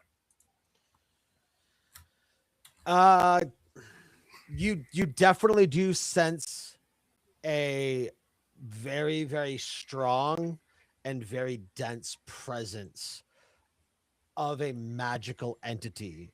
If you would like to, let me see this. You learn this spell School of Magic. Okay. You absolutely can tell that it is demonic magic. Okay. It is Well- it is unnatural. It is not of this world, being not natural to Velmir, and it is absolutely evil. Great. So I'm like, yeah, you guys see my eyes flare, and I'm looking around the room, kind of thing, and I'm like, yeah, this is demonic, all right, but I can't explain it, and I don't know what we're doing wrong. I say try weird shit. I'll do and my I'm- best. and I'm gonna move over here so that we're not all clumped up and a target for any kind of mass attacks he might have going on. And that's all I got. All right. We go to Ryland. All right. I'm going to move there. That's not what I just did. Did you see that? Where did my guy go? I see you. I was trying to flank. Am I flanking? You have to the system won't let you move through him, so you have to. Okay. Yeah. If you say so. And he is trying to hit him with his quarterstaff. Wait, did I moved the wrong one? You were trying to do that, right? Yeah, I think you moved me. Yes. Yeah. Correct. There we go. Okay. I thought I looked a little weird. Advantage for flank. Yes. For Very flank. nice. Whoa! Okay. Oh, that's the first time you guys saw that, didn't it? Yeah. Yeah. That's pretty. Yeah. I'm gonna do what Paladin's doing. I'm gonna Divine Smite then. Nice. Mm-hmm. Da-da-da. Schmitey I'm gonna schmite. Roll press your crit that damage. button. It's too bad he's not a fiend, right? He is a demon is absolutely a fiend. All right. I'm clicking all of the buttons. So first, the regular thing. Where is the damage? Go up, but the same thing you clicked attack on, click damage, and then just click crit. Click that. Click. What is the click what is the damage potential roll for that ability? It should be a 1d8 plus 5. Oh, there it is. 1d8 Okay. plus 5. Okay. So this is something that I'm realizing now I failed to mention. So DM question really quick. How do you guys feel about the in-house rule that crits are always max damage? I like Fine Are it. with they max double or just always Max double. Like it's the double damage. I hate it when somebody crits or when I crit or Oh, wow. and you roll like a 2 and a 3. Like it takes all the oomph away from a crit. You know what I mean?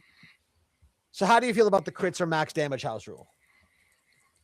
I don't hate it. I mean, one of us is a hundo gonna go down to an enemy who crits. Mm-hmm. Mm-hmm. Mhm. Live I like that, large. But it's 5-on-1. So Yep. Yep. Yeah. I'm No. down. okay, Okay. cool. All right, so, So it's in- 1d8 plus 5. Yeah. So 26 damage. 26 damage for that, and that's force damage because of the shillelagh. And Yep. then Divine Smite would be 3d8 radiant damage. So another 20. And is that part that's a separate thing, right? Correct. Okay, so now you roll the 3d8 radiant. Okay, so the melee hit would be crit, but this would be crit Yes. separately. Because the smite is separate, correct? Well, it still counts as the same is for it? like the Mhm. purpose It still of adds to the crit. damage reduction so or something like that. So 24 damage. Okay, cool. No, I mean if it's all part of the wait. same attack. So are you saying like 1d8 plus It's- 5 would be maxed, or 2d8? plus The 5 would be entire maxed? attack would be max. So if the smite is part of the attack, the smite is part of the attack roll. Mhm. Right. So that would And the do smite- the 3d8 smite is- radiant. So does that become 68 max? Yes. Or are you saying the Oh, 3d8 oh, max? Oh, I see. I Yeah. see what you're saying. So it would be 3d8 total, not 3d8 on top of the damage you just did. It would be The spell- 3d8 on top. Okay, but yeah. So okay, yeah. Critted would be So- 68.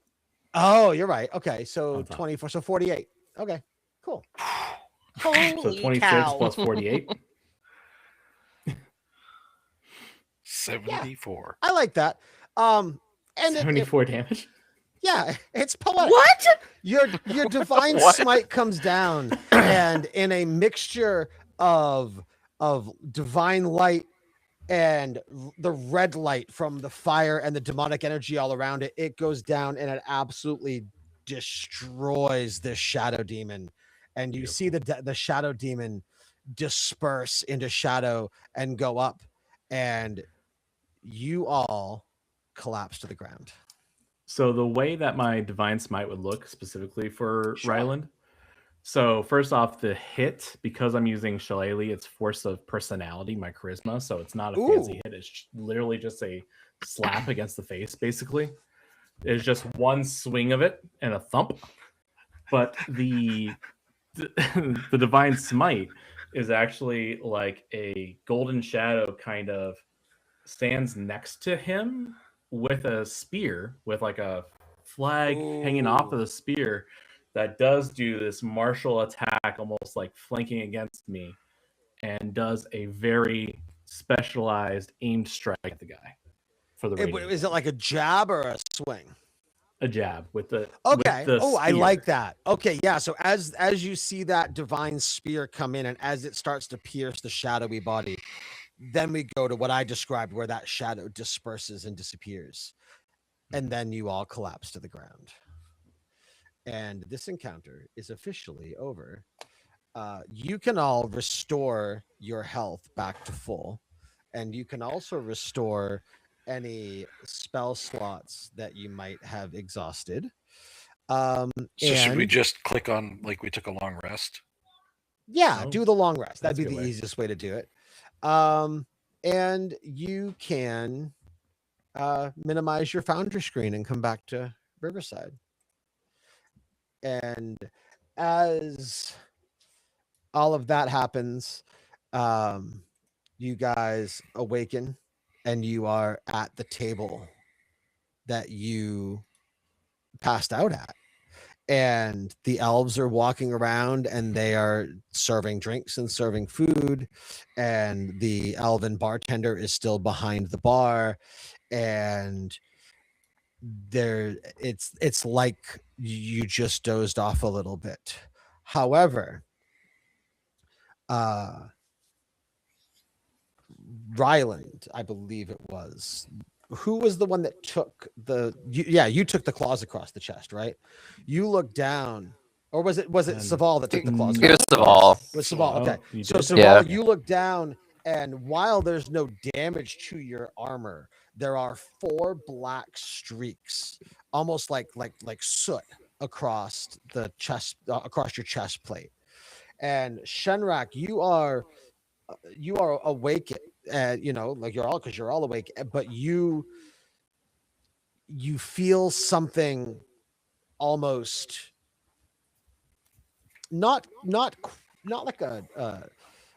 a possession or anything like that, but you feel mentally as if you're not alone.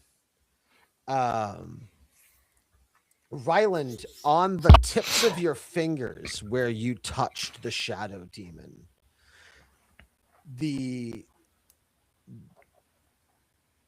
without taking away any type of agency of what your character looks like, the part of your hand that would have touched that shadow demon looks healthier and more alive than any other part on your body.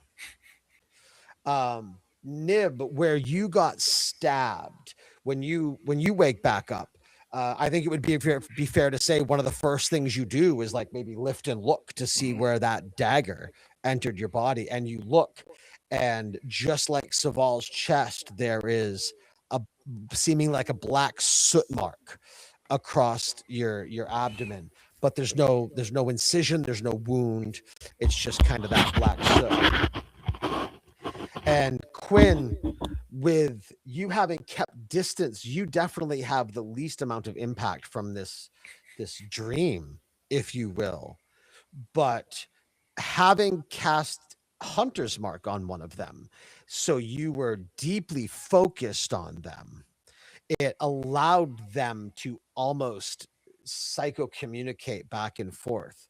So you also have what feels like a little bit of a presence or a visitor kind of inside your mind.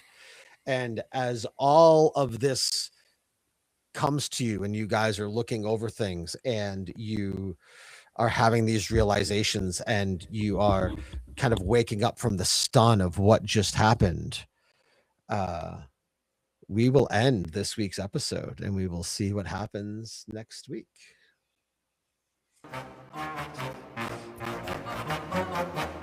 Ouch.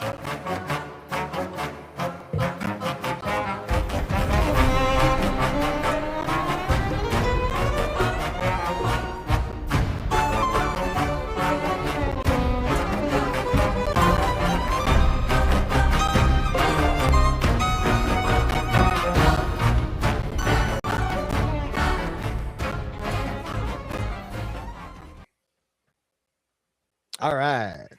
I like this whole like take a small break, do like 2 episodes in a night. Yeah. I do too. That was nuts. I loved it. Did you guys like that? Yeah. That was yeah. crazy. That was good.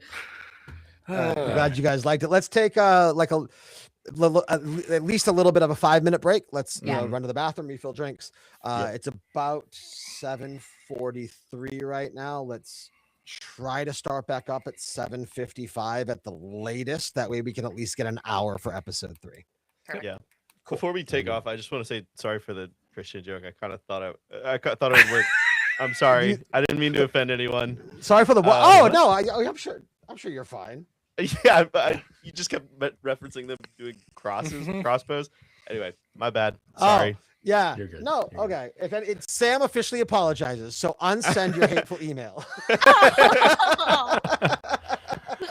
Well, I just wasted the last half hour typing. Are we that. still live?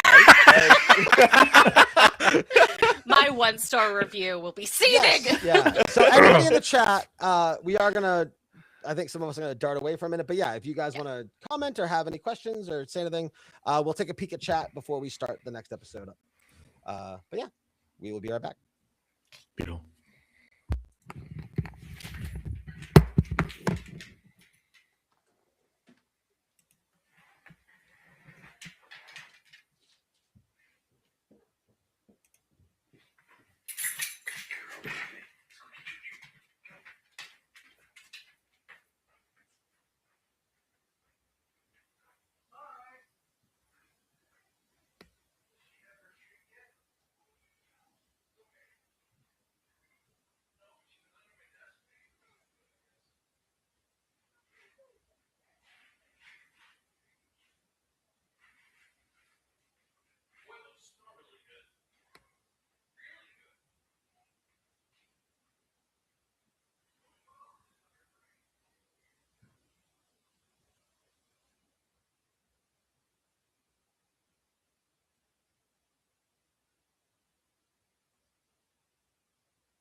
Oh, I'm the first one back. Hello, folks.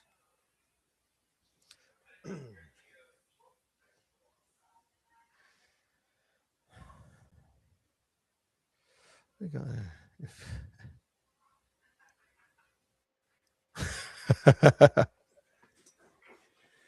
Hello Twitch, hello YouTube. How are you guys tonight? How is everybody doing?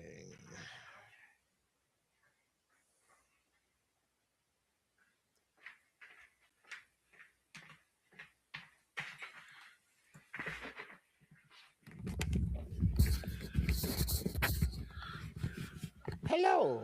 Hello. I hear And breathing. we're back. There he is. Ah. No. I'm glad you guys like that. Yeah, that was a trip. Right? Like, what do you mean healing didn't work? Oh no.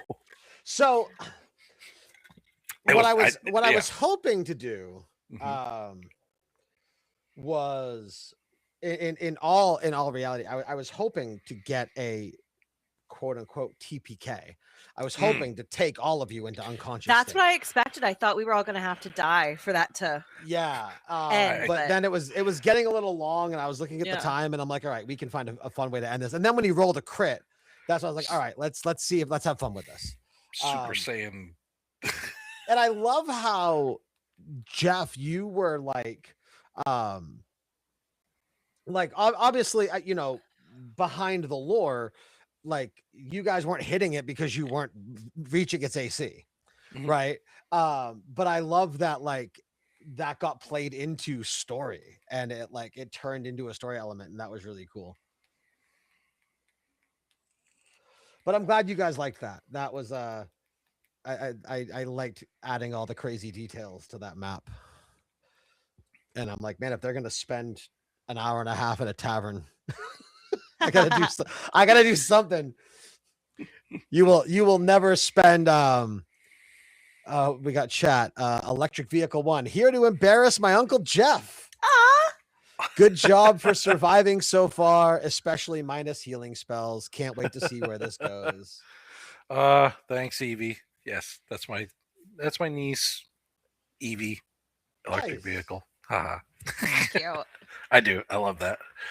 Yes, I'm dungeon mastering for her and some of her friends for their first time ever playing Dungeons and Dragons. And Very we are having cool. a Gosh. blast. So Very cool. It's a great game to play. they are like I've had some tables with some first rounders that it's rough, but these guys are keeping me on my toes. It's amazing. Nice. I feel like that often can go one of two ways. It can either be they're first timers, so like they are nervous to try new things. Or they're first timers, so they're like, let's just go for broke. Yep. you Yeah. know, getting Yep. super creative. They're definitely in the second category. that's fun. That's a lot of fun. Mm-hmm. And that's why, like, I don't know, I love the whole like, all right, how can we make it crazy? And I know that we all talked as a group even before like our first episode, and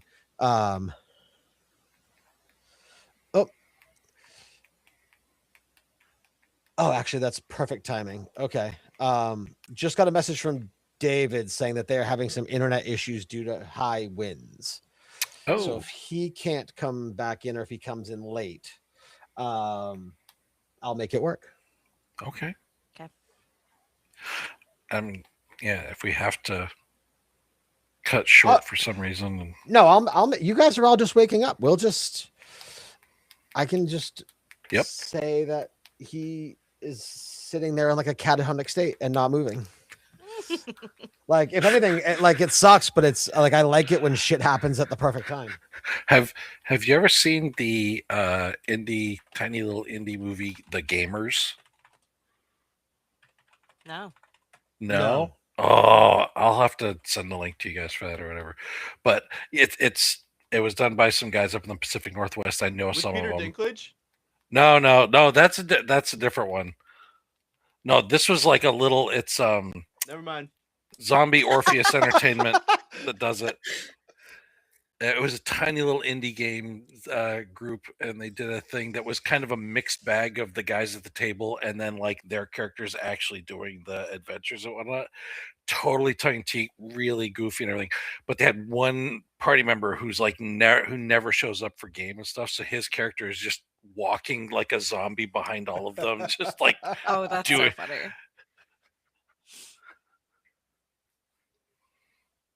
Yeah, I feel like in most groups there's that one person that like usually doesn't show. So like the DM always has to kind of be like, yeah, they're doing something this week.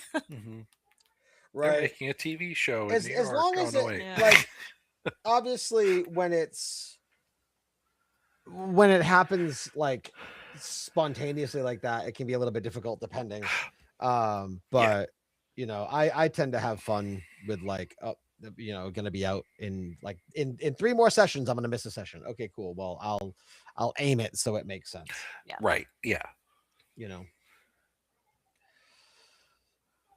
Ryland, Shanrak, where are you? Return to us.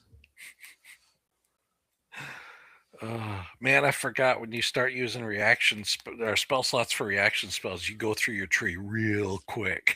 I was technically down to 1 second level spell left, and that was it at the end of that fight.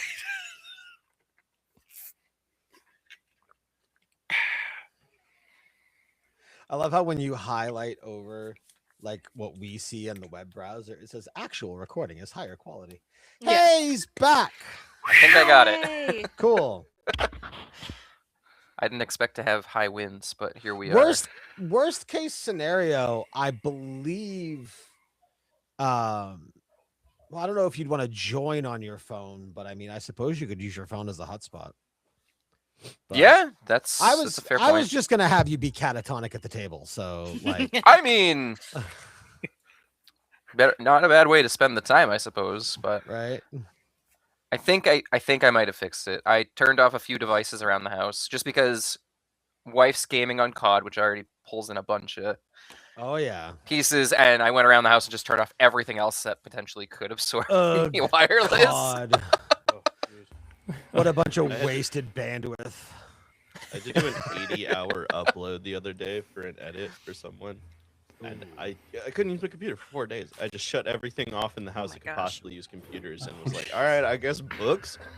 Do you guys have fuck? Fidium in your area? No. Well, Uh, we have Fidium. I think we're just on like regular internet. I was gonna okay. switch. I had a to, very bad Go Net experience or with whatever. Fidium. I know other people who have not, but I personally had a very bad experience with them. Not saying anything one way or the other. Yeah. Could be No, I mean, anything. I've had them for about a year and a half. and The I love official 'em. opinion of this show. Christian Fidium. Nope.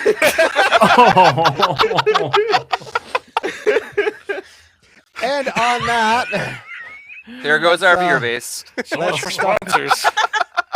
right? I mean, that's not technically. Fidium Christians now hate us. What's a Fidium It sounds Christian? like a YouTube thumbnail, like Christian Fidiums hate this. Our Yeah. Father here, No. our Father here art in bandwidth. Low ping be thy name. It's just normal internet, but you have to pray to get the router turned on. Thy downloads come, thy uploads done. The power Wait, of what? fiber compels you. The power of fiber compels you. How You can watch we- porn about we- it, but you have to feel bad about it afterwards. It automatically drops the download speed in half. Like you have to watch porn in 480p. You have to watch porn like it's 2008. The God sensor.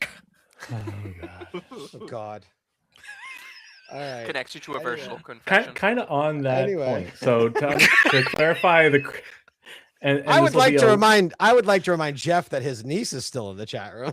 That's a good point. She's Oh, fine. okay. All right. So She turned 18 last month. She's fine.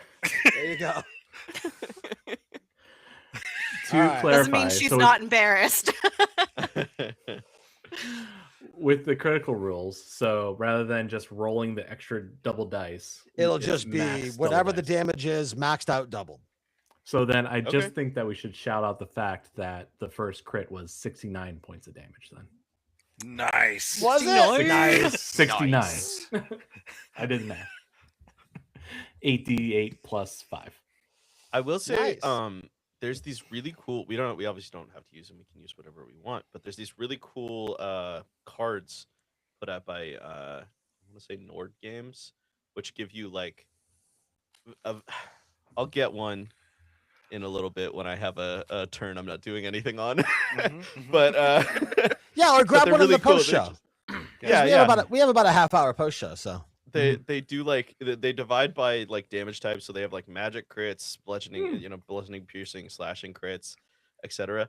And they're all like they come in varying degrees of deadliness, but like you can go all the way from like an embarrassing crit, which is like you wind up prone. Sorry, an embarrassing fail to like you wind up prone, and they also have crits and fails. Sorry, but you can also do like up to like quadruple damage, and it varies wildly. And you just pull Oh, a card when you cool. crit and find out.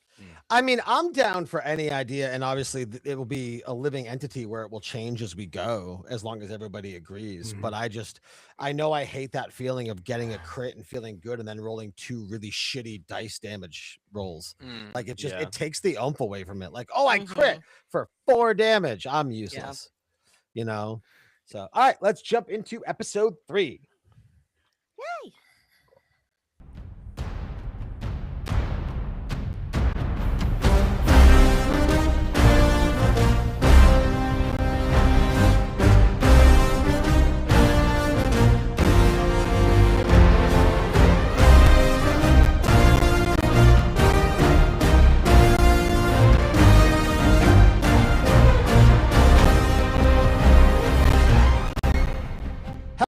everybody, and welcome to episode 3 of Rolling on D20s. I am Nate. I am your DM, and I am going to be running this crazy shit show.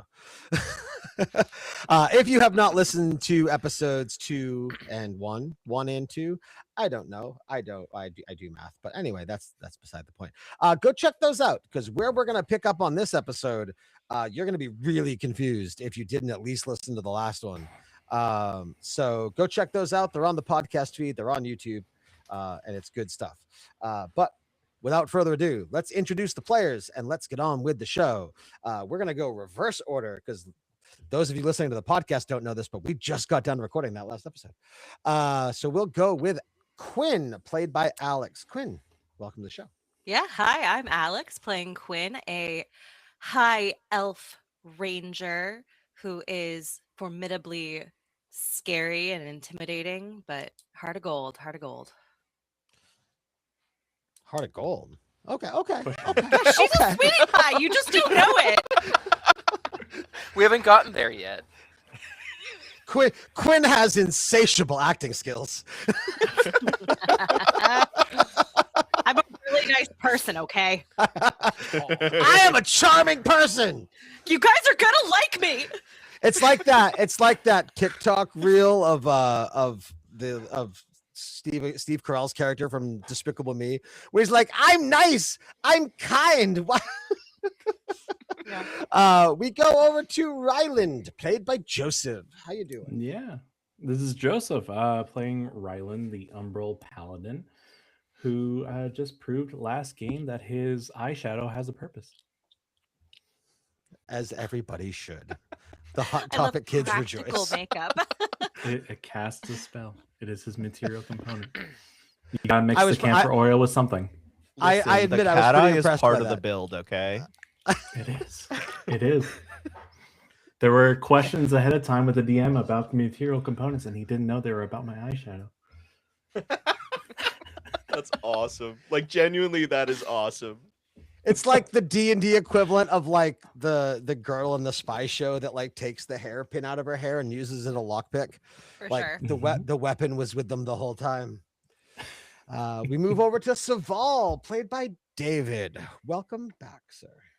Oh, thank you. I'm David. I play Saval, and I'm hoping to actually be able to do something more than just 4 damage. Goals, aspirations. Listen, we can all dream, okay? Yeah, we believe in Listen, you, buddy. These virtual dice, they're already going into dice jail. I need new ones. You gotta go can change the look color for of 'em. Yep. Yeah. Right? You Yeah. soaked up damage really well, I did do a good job of that. and you didn't even die from it. And fun fact, I realized my character apparently doesn't have his leather armor equipped, so that's fun. Explains a lot.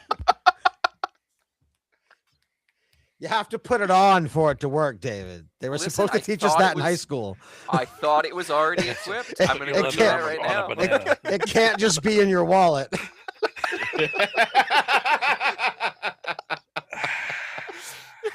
Otherwise, it won't protect you. I mean, that's what they taught me in high school. Is you If you do- gotta protect yourself from shadow demons. If you don't equip it appropriately, you might get sword transferred damage. So in this case, it's wrap it before they tap it. Rapid before they. Yes. Welcome to Roll It on D20s, everyone. Emphasis on the Oh. 20. Next, we go down to Shenrak. He can pronounce his last name for you, played by Sam. Welcome Hi, to the I'm- show. Sam, I play Shenrak Ben Ja'aris, the gentle gem dragonborn monk. I'll work on that pattern for the next 20 years. Finally get it right, like last episode of this whole thing. Yeah, and he's hurting, or I guess he's fine actually. It was all a dream, man. Wait, so I think I've got it. So it's Ben Ja'aris. Ben Ja'aris. So I was kind of saying it right. It's Ben Ja'aris, but it's like Ben Ja'aris with a little bit of lag in the middle. Yeah, Ben Ja'aris. he's old enough that he's still on like dial up, so you gotta like bump it there. He's doing the mind transfer and he's uploading Exactly. files. Exactly. The only he's with his 9 intelligence. The only thing going on in the background is. There's a Oh, low we have there's the a low same amount of intelligence. bandwidth. Yeah. And last but not least, Nib Quilldipper, played by Jeff. Hello. Yes. Hello, I'm Jeff. I'm playing the least likely named bard in the world, Nib Quilldipper. It's his pen name. And yeah, I'm just kind of questioning my life choices tonight. You are the character. Yes. So did you forget to equip your leather armor too? No, I just didn't know how to put my mage armor on the thing. So No, when I he was protects counting- his quill before he dips it. Oh my god. Look, I'm a halfling amongst tall people, so for me, it's a face mask. Come on, his name is Quilldipper. It's right there. Mhm, mhm. Oh, my face. The jokes write themselves. Look. See, they thought it was funny. Uh-huh. All right, and like that, let's get on with the episode. All right, I'm gonna pause that so it doesn't go transition. Hey everybody! So when we last left off the last episode, you were all just waking up from the worst dream you've ever had, and you were noticing the remnants of what happened from that dream, from the marks to the kind of mental head games. The only one seemingly not negatively impacted by it, I guess, I mean, depending on how you perceive it, would be Ryland. But yeah, so you guys are awake in the tavern, and it doesn't look like anybody notices that you were gone. There's no marks of the fire. There's no scent of the fire. It's as you left it when you initially passed out. Shenrak jumps up out of his chair, chucks the glass of water at the wall, and goes, "I knew it! It was the Walden."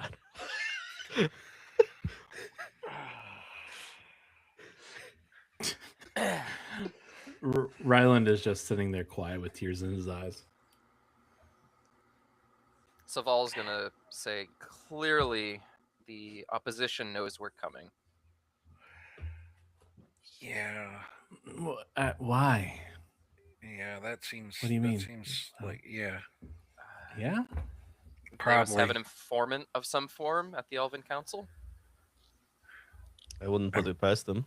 I wouldn't either.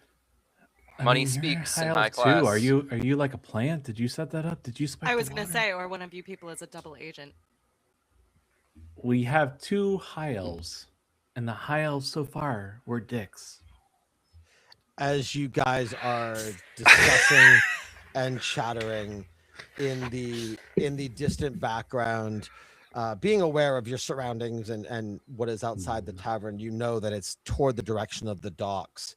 You hear bells and what is seemingly a large horn of sorts signaling the departure of the ship that you are all supposed to be on in the relatively near future. The departure is in the near future, not you're supposed to be on it in the near future.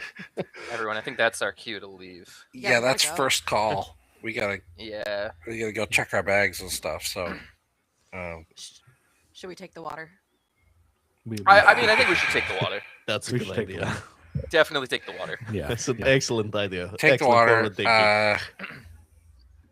Somebody, we gotta go check settle our tab. For water. I mean, we the just water. drank water. I mean, And it was magic water at most. The Yeah, water They should pay almost us killed for us. drinking that water. Yeah. You go settle the tab then. okay. I'm If on you it. think there is a tab. Well, I'd hate to run out and find out there was and not cover it. So. That's true. There's a 20% gratuity added if you don't settle We'll up just- your tab. Look, We'll the just tip tell them counts. it's on Nobody the will- Elven Council. It's on the council. It's on the council. It is Absolutely, on the it's council. on the council. I'm That gonna makes you hop really down sound like the and- double agent. and approach the bar. I am not a double agent. All right. Nib, roll a perception check. Yeah. Oh, you guys closed Foundry, didn't you? Yeah. No? No. Nope. Oh, you didn't? Oh, okay. I'm like, we don't No. need Foundry anymore. Yeah. I Yeah, we didn't gotta believe roll you. stuff. Yeah. I never assume there's not going to be another fight. 14. 14. Okay, with a 14, you with everything that's gone on, you don't if you had to identify the elf that was behind the counter when Shenrak went up and got the pitcher of water, you would not be able to pick him out of a crowd. However, you know it is not the elf that's behind the counter right now. Are you saying all elves look the same? I was just trying to come up with the Except best for way that to. elf. No, the fact that he knows it's not that elf means they look different. Also, I yes, do all get elves Saval look the and Quinn same. confused. Hi. Sorry, we have to leave. We got to catch the boat that we just went in the harbor. So I just wanted to make sure that we were covered for things. All we Good had was the sound effects. water. I'm a There's- bard. There's no charge for water. I usually would say something about coming into my establishment and staying for as long as you have without ordering anything, but I understand you have to reach your vessel, so you're all settled up. You're fine. I I'm hope gonna you enjoyed the water. Absolutely, and you are right about that and everything. So I'm gonna lay 2 silver pieces on the countertop like that. I say, people still got to bust the table and everything, and we did take up your space. So thank you for that. Thank you. Also, Shenrak canonically smash a glass against the wall. It's part of the build. Yeah, we don't have to worry about that. He It's got a actually low part roll. of the service. He got a low roll on perception.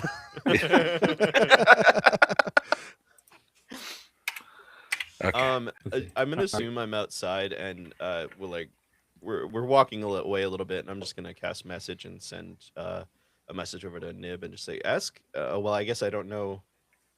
I don't have the knowledge that it's different, so never mind. Okay, so we're Did we take the water with us? yes. You Okay. did, yes. That's As- your Alright. job to carry the water. As you All right. step Fill out, up a boat bag. Saval's just walking out with a pitcher of water.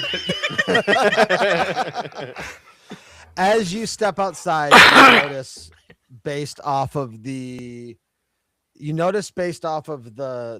placement of the sun in the sky that at least 5 or 6 hours has passed since you entered the tavern. On Yeah. the way out, I Yeah, would dude, go I'd be up to the pissed if bartender. people. I'd be pissed if Yes. people were sitting there for 6 hours and only ordered water. I mean, he noticed that you all fell asleep, Okay. or Well, that was nice Wow. of him not to bother us. Let's take the nap. Yeah, Or maybe he should have Uh, checked on us. Yeah. he didn't get paid that much. Or did he? Check Oh. your pockets. All right, fuck this town. Let's find this boat. Yeah, let's get out of On here. the way out, I would stop by the bartender. I'm like, hey, do you sell like to go cups of the liquor? Is there like a lid sippy cup I can get? Honey, I think that's just called a bottle. Buy a bottle. Yeah, just take a bottle. Do you have a bottle of liquor I can buy? No, he doesn't. No bottles of liquor here. I'm sure. For For the love for- of God, sell this man a bottle of liquor. for the Jesus. podcast listeners, I want to point out that Joseph got up from his chair and put his eye directly to the camera, like he's waiting for an answer and he's growing impatient.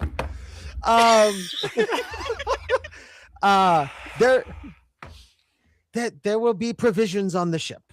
No, I want it. What we have here is not to be sold wholesale or by the bottle. It is by the glass, and that is the contract in which we have. And I cannot sell you just a bottle. And besides, you I look wanted like a you don't glass want with a one. lid. Ryland, Elvis cities have blue laws. So you want We a gotta small go. bottle? Yes. Just go to the recycling, get a bottle, and then order like 4 glasses. No, we gotta go. We gotta go. Come on. You hear this? Thank you, Nib. Nib started to do it to see if he could fool Ryland, and then the real one goes off, and he's like, "Damn, I'm good." Nib, What do 2 horns mean? Fuck. Okay. Nib All right, really come on. has gas and is trying to time it with the horn of the ship.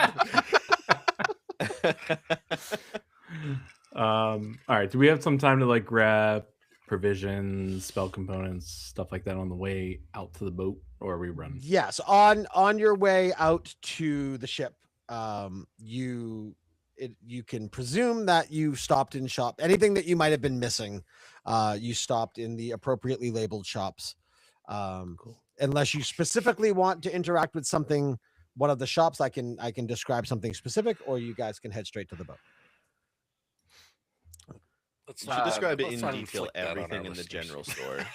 Yeah, can this just be a shopping episode?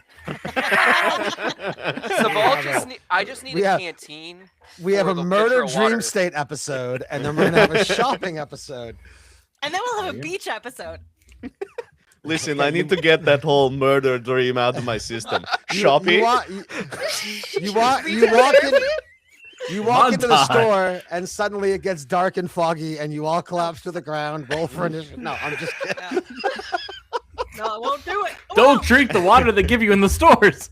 I told you not to go into the goth shop. The cloak has an AC 17. You're just fighting demonic clothing. It's the one where they don't serve you; they kill you. It's called Never 21.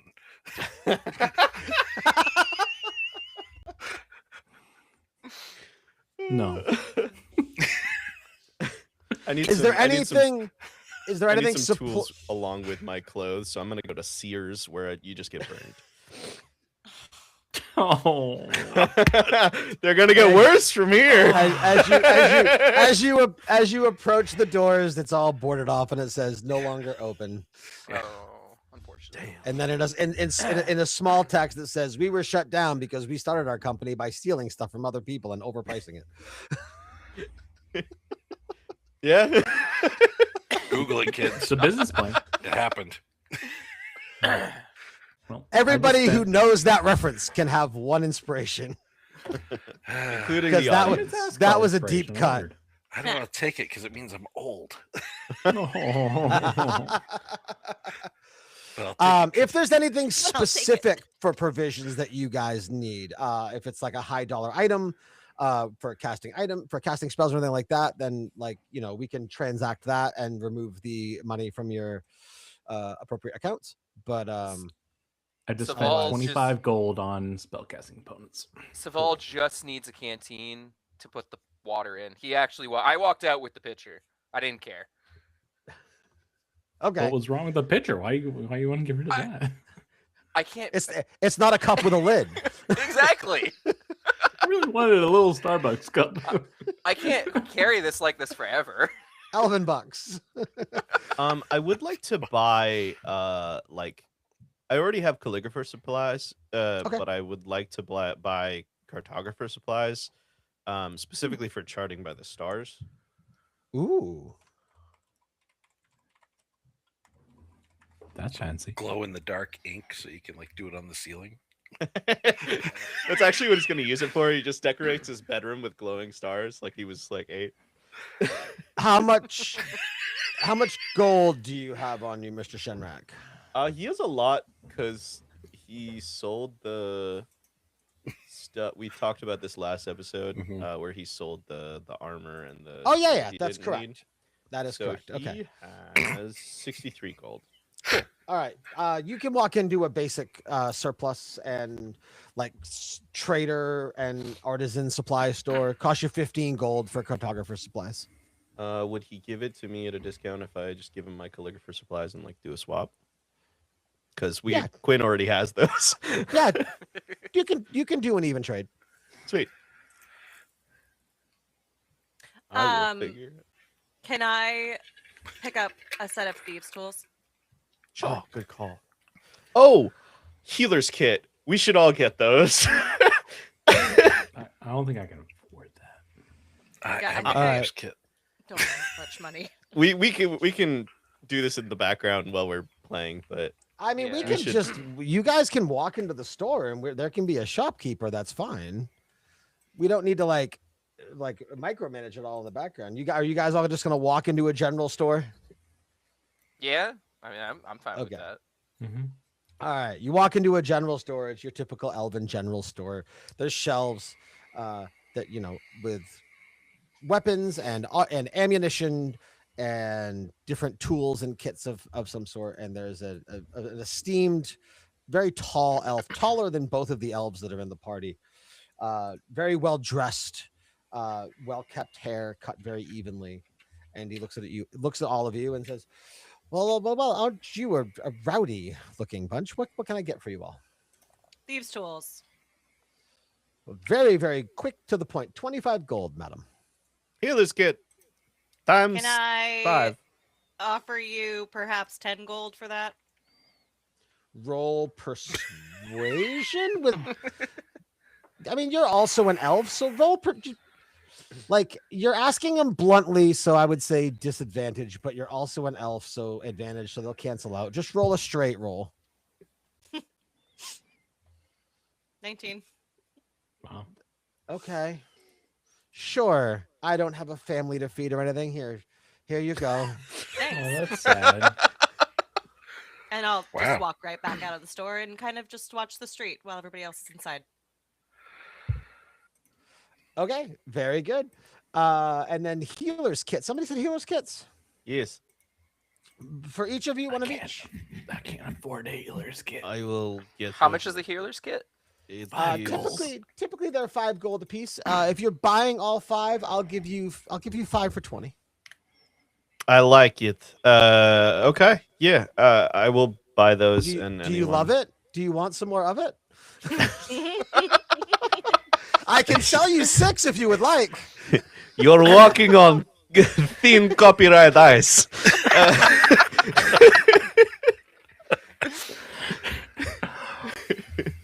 Yeah, I'll get one for everybody. And if people have some to contribute back, that'd be great. If not, oh well. All right, and he I reaches up contribute a into the pat shelf. on the shoulder. He Thanks. grabs the healer's kits. He hands the healer's kits. Within this conversation, this will be who you bartered with for the cartography kit, for the calligraphy kit. Is there anything else I can get for you all? Would you perhaps some potions, or this is just kind of the one-stop shop? Yeah. This is- I need, I would say, an adventurer's kit if possible, because apparently I don't have Let one. me see. In front of him, he opens a big leather book that has categories and tools and prices and everything. Let's see. I have an equipment pack here. Is that what you might be looking for? Yeah, I think that should be fine. Just basic supplies, essentially. Yeah. It's got your backpacks and your blankets and Does it other happen stuff. to have a canteen of sort? it Water has a skin? water skin. Yeah, it has a water Perfect. skin. Perfect. 20 gold. All right. All right. That sounds good to me. I'll give him 20 gold. All right, and he reaches under, lifts up a big old backpack looking thing and slides it across.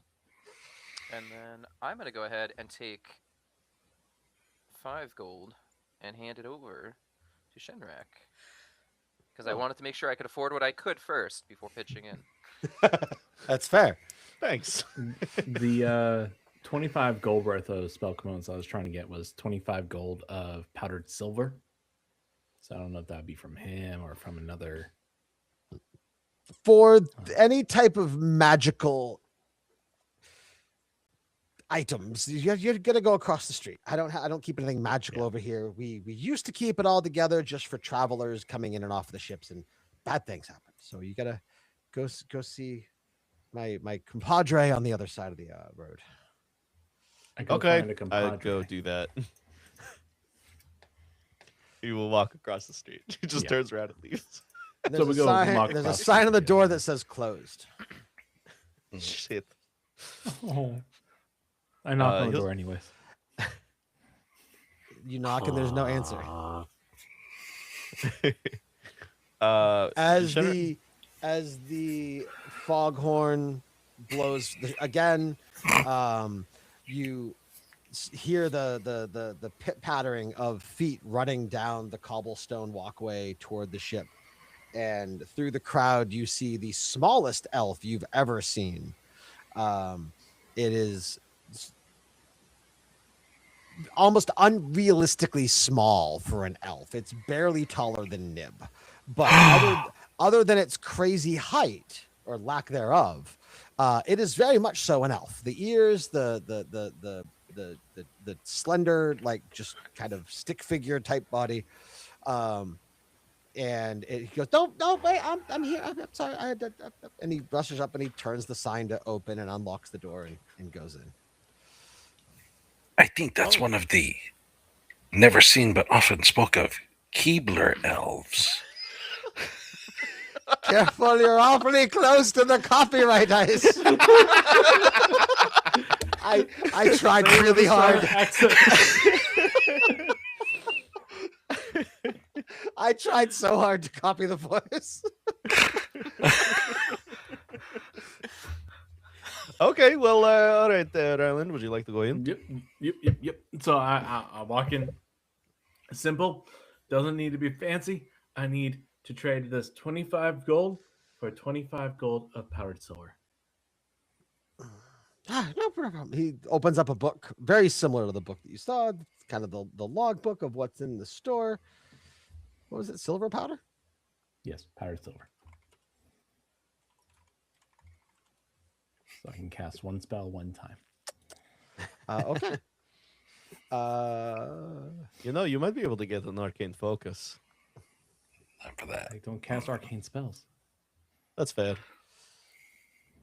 The powdered silver comes in various amounts. Is there a particular spell or incantation that you wanted it for? I have these instructions for how to cast a ceremony. I've done it. Ooh. I did it once. I didn't. I kind of fumbled through it, but I think that I did my correct funeral rites. But in the future, I want talking, he slams his hand on the book really hard. He goes, "Aha! Okay, yes, 25 will be sufficient." And he reaches down, looks around, opens a chest up, digs through it, throws some things out, stuff all kind of flies, and he pulls out a bag, and he puts a leather bag down on the table, and he goes, "A ceremony's worth of powdered silver, 25." Thank you. Tell me, friend. And he kind of, You're assuming quite a lot. You're You're awfully big. Yeah, the height difference is crazy. I mean, he's got to be like hunched over. He's like 7'4". The dude's, I don't know, 3 foot. So he's like What's wrong with that? looming over. He's looming over. I could stand on top of this other one with you that's about my height and still not be as tall as you. Look, Do you friend, wanna I'm sit on just top of I'm me? just doing the description get of the down one scene. knee. You don't have to. I'm not actually calling you short. He was. He like leans over and he goes, "Hell, do you have any interesting maps? Say of anywhere destroyed?" I am going to, because I am. Where is it? There it is. Okay, cool. Let's do a.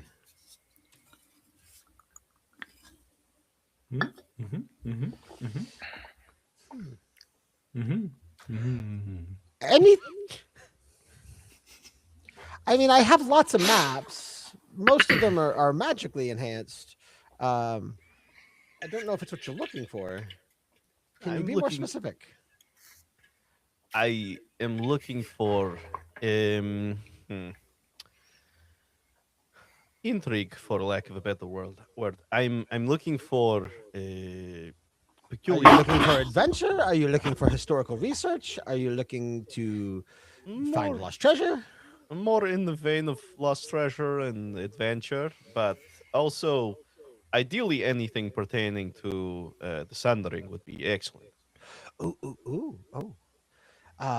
I mean, well, for historical research, we do have old maps of Gravefall before it was destroyed, but that wouldn't do you any good because everything's all everywhere. And when Cindercrawl was essentially obliterated and covered in demonic energy, the weirdest thing happened, and all the maps just kind of flared up in red fire, and they all vanished. So we don't have anything of Cindercrawl anymore. I do have this map that I believe is for Wormblight, but I don't. There's nothing on it, and I don't know if it's like magically encoded or if it just.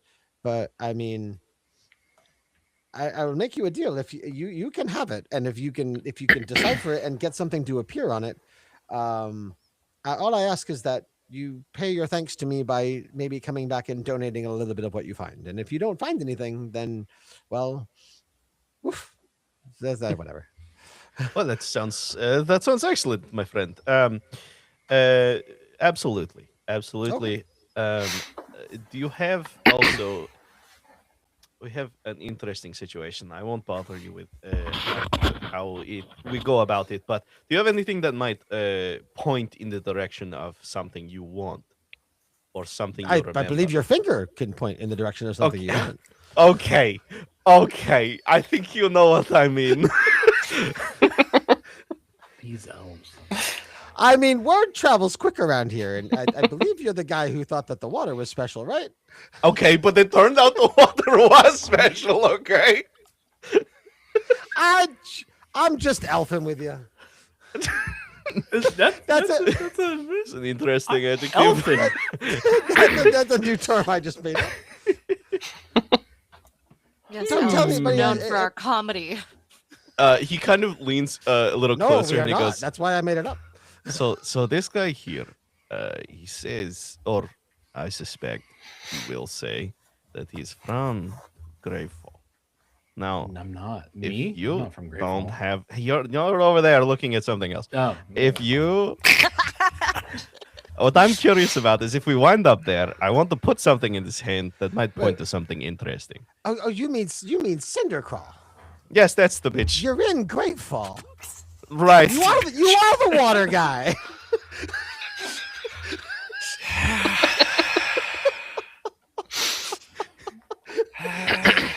I don't have the map in front of me.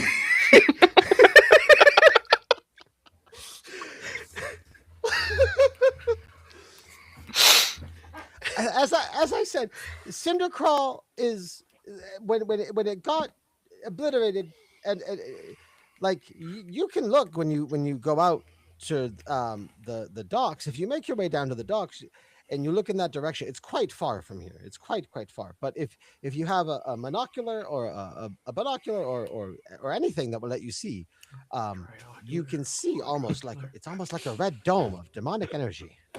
That place is cooked. Like we like to say. There is no way.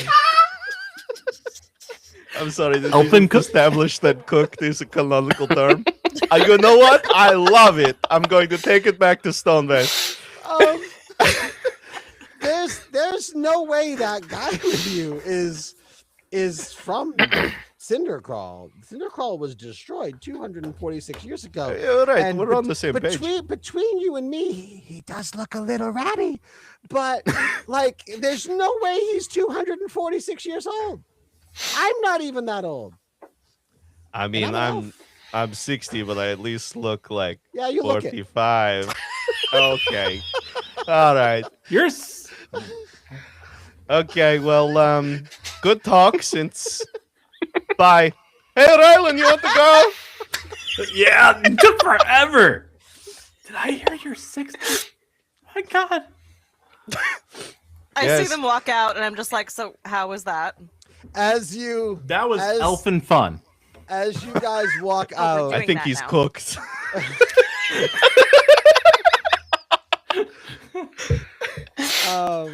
as you guys. Hold on, I'm just looking at something really quick. Yeah, no, Shenrai. I think that's one of those kind of things that elves can say, but the rest of us can't. Oh. Yeah. Oh, I'm sorry. He sticks his half his body back in the building and goes, "I did not mean to be insensitive," and leaves again. As you guys are walking away, Quinn and Nib, with both of you with a passive perception of over 14 or higher, as you guys are walking away, you hear in the background an elf stomping down the stairs in the shop, and he goes, Simony, get out of here. What are you doing in here? Are you pretending to own this shop again? And you see the little tiny elf that was helping you in the store kind of just get thrown out of the front door of the shop. And he sees you, and then he sees you guys, and he goes, shit, and turns around and runs off. That's I know I can't say it, but insert elf word here. Huh? He's cooked. Elfin? Or he's cooked? No. Some might say he's elfin cooked. Quinn, you're supposed to tell us if the word's racist. You agreed to that. Oh, did I? No comment. Let's go. Okay, yes, let's go. All right. As you start to make your way toward the harbor, there's one last, louder than all the past ones, foghorn signaling to you. This is the last one before they leave. You can see one of the shipmates by the plank that's resting steadily on the dock, kind of waving people on, and you hear him go, "Last call, the worm blight."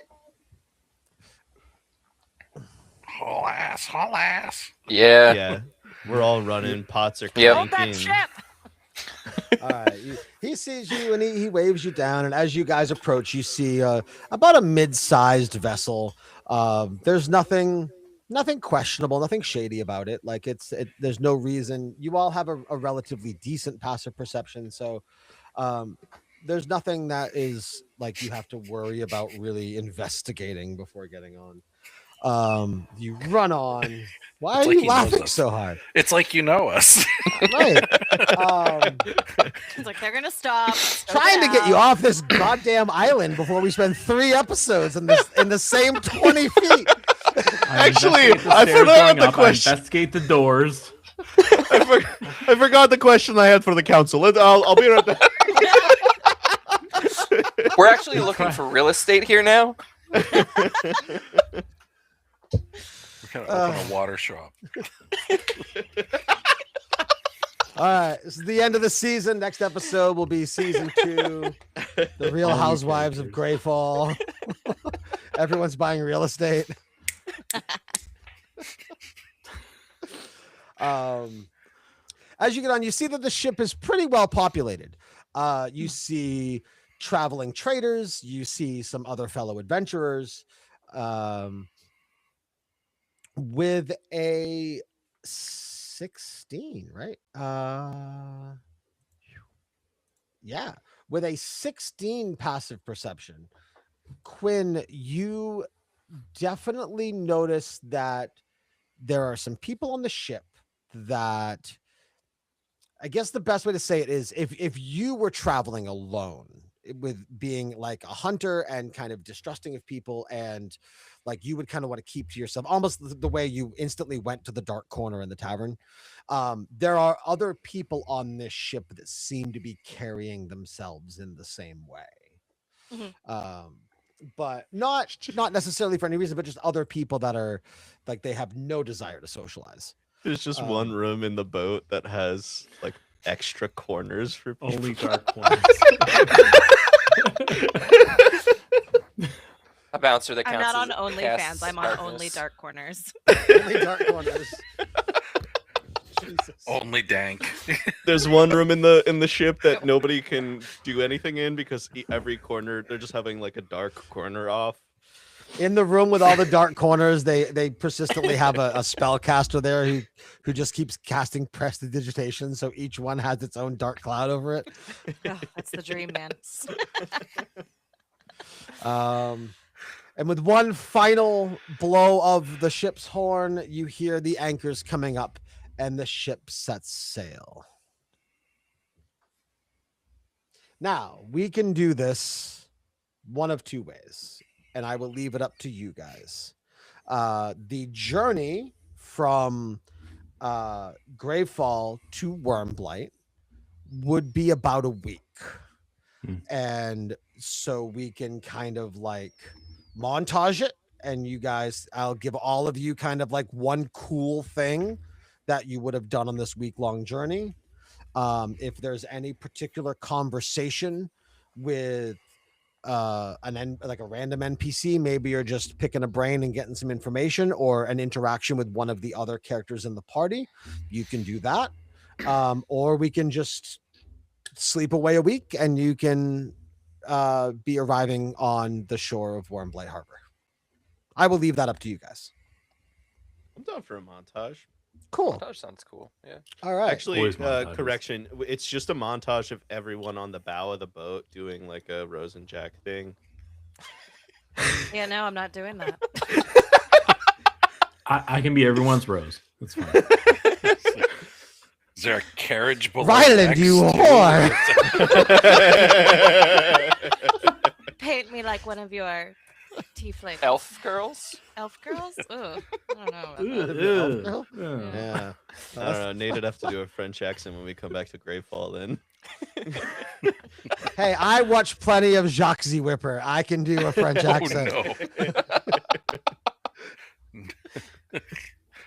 Not that kind of whipper, Alex. Get the look off your face.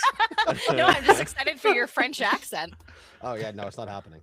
I also It's do actually- remember. It's too late now. My Nobody backup likes me character because does I am have a French French. accent, so that should be interesting. I do remember Shenrak had mentioned a game too to try to get to know each other Yes. that we were supposed to Yeah, play. I was excited about So, that. so I Team won't pick building? the order because I don't want to put anybody on the spot. I will let you guys kind of think about who you want to interact with and what the interaction will be. But if anybody has anything on their mind, whoever volunteer to start. Please don't wait like a minute of dead air. Somebody volunteer, please. I mean, I definitely have some questions for Ryland. I have questions Cool. for everybody, but we can Well, if start you there. have questions for Ryland, I'm right there with you. Okay, we hold down Ryland. I I slap have him. I say, questions "Tell me for the the truth." We bartender. tie him to the mast of the ship. I put an arrow Oh right my up to God. his chin. Like, Should I get the water and just pour it in his mouth No, at that point? Kid, Like- actually, can I we- go invisible as soon as I get on and stay invisible for a week. Can I find a bottle of booze on the ship? Oh, Sure, yeah, First yeah. thing I do is I go Yeah. and track down a bottle of booze. Yeah, I mean you're on a ship that's sailing for a week. You very quickly find a crate of alcohol. Great. Okay. I grab a couple bottles and I go over to Shenrak and I'm like, let's do this. All right, let's go. You're gonna Yeah, burn me at the mast. I'm assuming you're talking about Ryland. Yeah. What else would I be talking about? All right, okay. You're gonna bait him out with alcohol. Yeah. You can drink it or we Molotov you. Hey, we know Your you're an choice. alcoholic. Let's offer you alcohol to get you to do what we We're want. actually gonna waterboard you. It's very problematic of friends. you all. You can't waterboard me if I'm swallowing at the end. Wait, you're gonna waterboard him with alcohol? I brought water with me from the place. Just saying. You need, you need a It's not like disclaimer we're at on the an top of ocean this or episode. anything. Elven slurs and waterboarding. I'll just. Yeah, Shenrak, you seem like you're pretty good at talking. I'm excellent at words. Okay. So maybe Yes. maybe you ask the questions and I'll just be menacing. I mean that. That sounds like your specialty and my specialty. So let's. I love it. Let's do it. Great. Are you thinking the room with the extra dark corners? Or are you thinking the dining hall? That's your call. Okay. I prefer the Maybe dining somewhere hall. private. Okay. We find dark corner in dining hall. Okay. Perfect compromise, really, actually. We show up at Ryland's cabin or wherever he is, and Okay. I'll knock, or I don't know, where is he? Where are Yeah, you, where are Ryland? I mean, do we all have separate caverns, or There's not cabins, like it's the Yeah. quarters of the ship would just be a bunch of like cots and beds, kind of yeah? like if I'm you in a can bunk. imagine. Yeah, he's in a bunk. Okay. They just Uh, go What and you dump alcohol on him. What? I'll just. What? Walking, Mommy? What? hey. Hey! Ooh. Yeah, you yeah, wake what? up. You found and it. There is a huge, horned, hairy, purple figure like crouching down, like pressed up against the ceiling, and he tries to like smile, but he's a fucking dragon, so he's like I haven't Crocodile had this smile. dream in a while. What the fuck? Hey, me and Oh, Quinn no. are gonna go grab a drink in the dining hall. Did you want to come? Yes, always. Okay, you found the drinks. Yes, yeah, yep. Oh, you got the drinks. Yeah, Let's go. and I get up. I come with you. I bring my stuff. I come. Perfect. We are in the dining hall. So, Ryland. Where's the rest of the group? I don't know. Oh, well. Okay. So Shenrak and Daisy, what's up? I mean, it's only been a day. I guess you gotta give it to him. Yeah, I'll let that go. Yeah. That's what we you just- said to call you.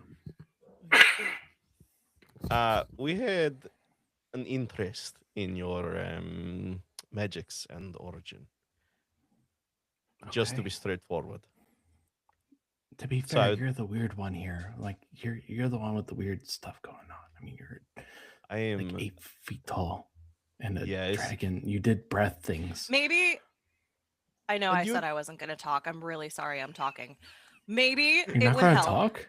if you asked each of us a question and we answered it honestly, and then we ask you a question or two and you answer it honestly. and complete I answers. None always of this. talk honestly. Yes, no, maybe. Who would have handed Ryland the drink? I don't think we Me. have yet. Yeah, I'm still holding the drinks. Okay. How about this? Okay. One As- question, one drink.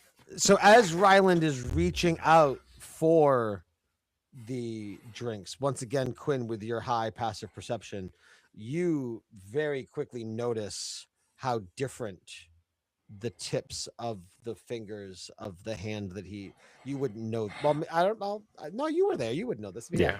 the hand that he reached out and touched the shadow demon with, you very quickly noticed that the tip of the hand, the fingers on that hand that look much healthier, almost as though in that dream state that you guys were unable to heal each other in or yourselves in any way, he was somehow healed by that shadow demon. Would you like to go first or second? Me? Yes. I'll go first. I'll ask questions. Okay. Okay, I say we make it a drinking game, and whoever gets to answer a question gets to drink. So I ask the questions, and when I ask the questions, you have to drink. I don't know. Let's just Is that fucking what you drink. said? You Yeah, get yeah, a we're- drink we're all if you drinking. answer the question. Yeah. Okay. Yeah. All right. What he all right. said. Okay. You Okay. So Quinn, is Daisy the name of your like dead sister or dead mother, or like why'd you bring that name up? No, Daisy was just a joke because Oh, that's sad. I have such a sunshiny personality. I think you do. The sunshine hurts, and so do you.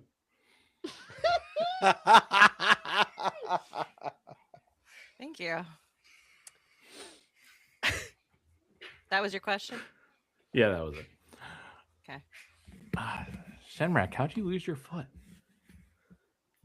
I lost my foot fighting a behemoth in Stonevesk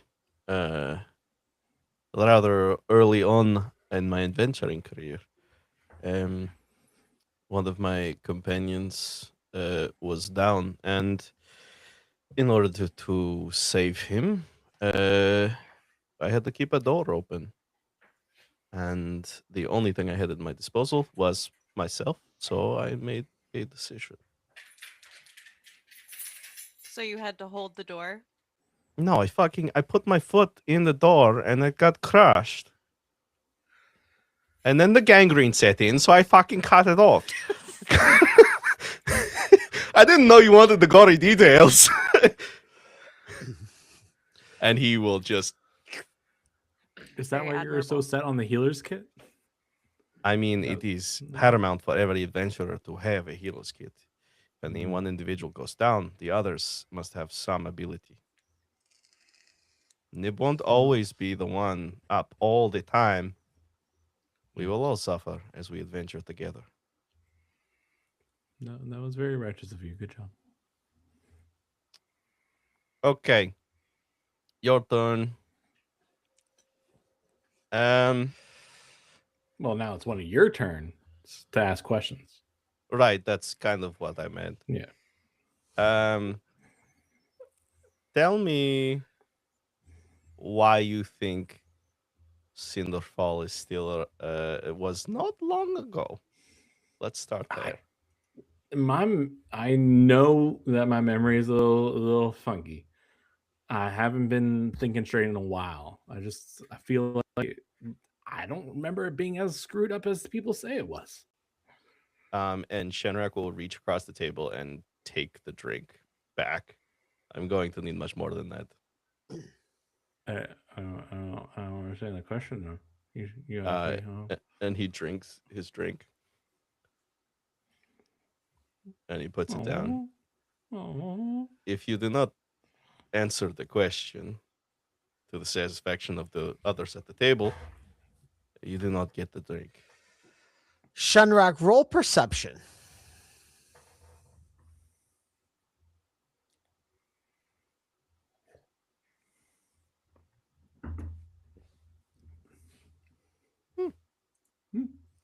It's a With 15. with a 15, you can tell he's being honest with you. Okay. Well, then I wouldn't have done the whole thing. Anyway. you realize it afterwards. you Yeah, guys did maybe. afterwards. And he says, "You just don't remember? You what? No. Give me more detail. Then you woke up where? It was on a beach, I think. It was in- On it what was- continent, friend? Where did we just come from? I don't know. You woke up on Gravefall. I think so. I didn't take a boat to get to the elves. They found me. I went over. I found them. Okay. So tell me more. I'll ask my question. Well, no. Now he gets to ask you a question. Oh yeah, ask me a question. Okay. I will pour another shot and pass it to Rylan. I'll turn as I turn to Quinn. Okay. I did say we would get back to you. So, what's with the whole not trusting everyone thing? Someone hurt you? No one hurt me. Is that because you don't let anyone get close? Quinn, are you telling the truth? I am telling the truth. No one hurt me. Okay.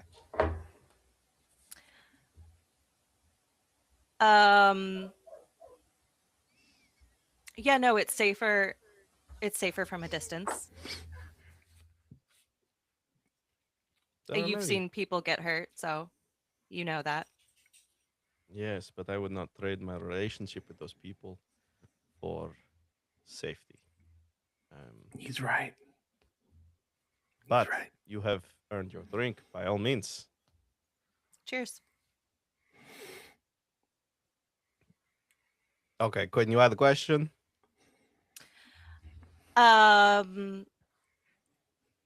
Ryland, what are you afraid of?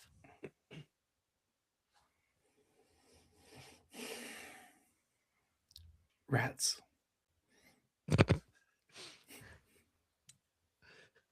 Why? Mice. Rats. Rats. Why? Rats. They're bigger than mice. No drink for that. That's a It's the cop-out answer. It's the truth.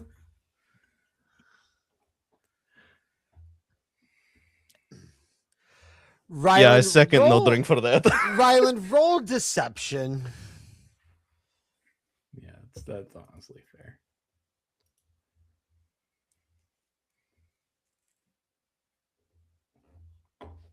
16. My He's plus afraid 7 of saved that. rats. Can I roll insight and see if I get higher? Sure.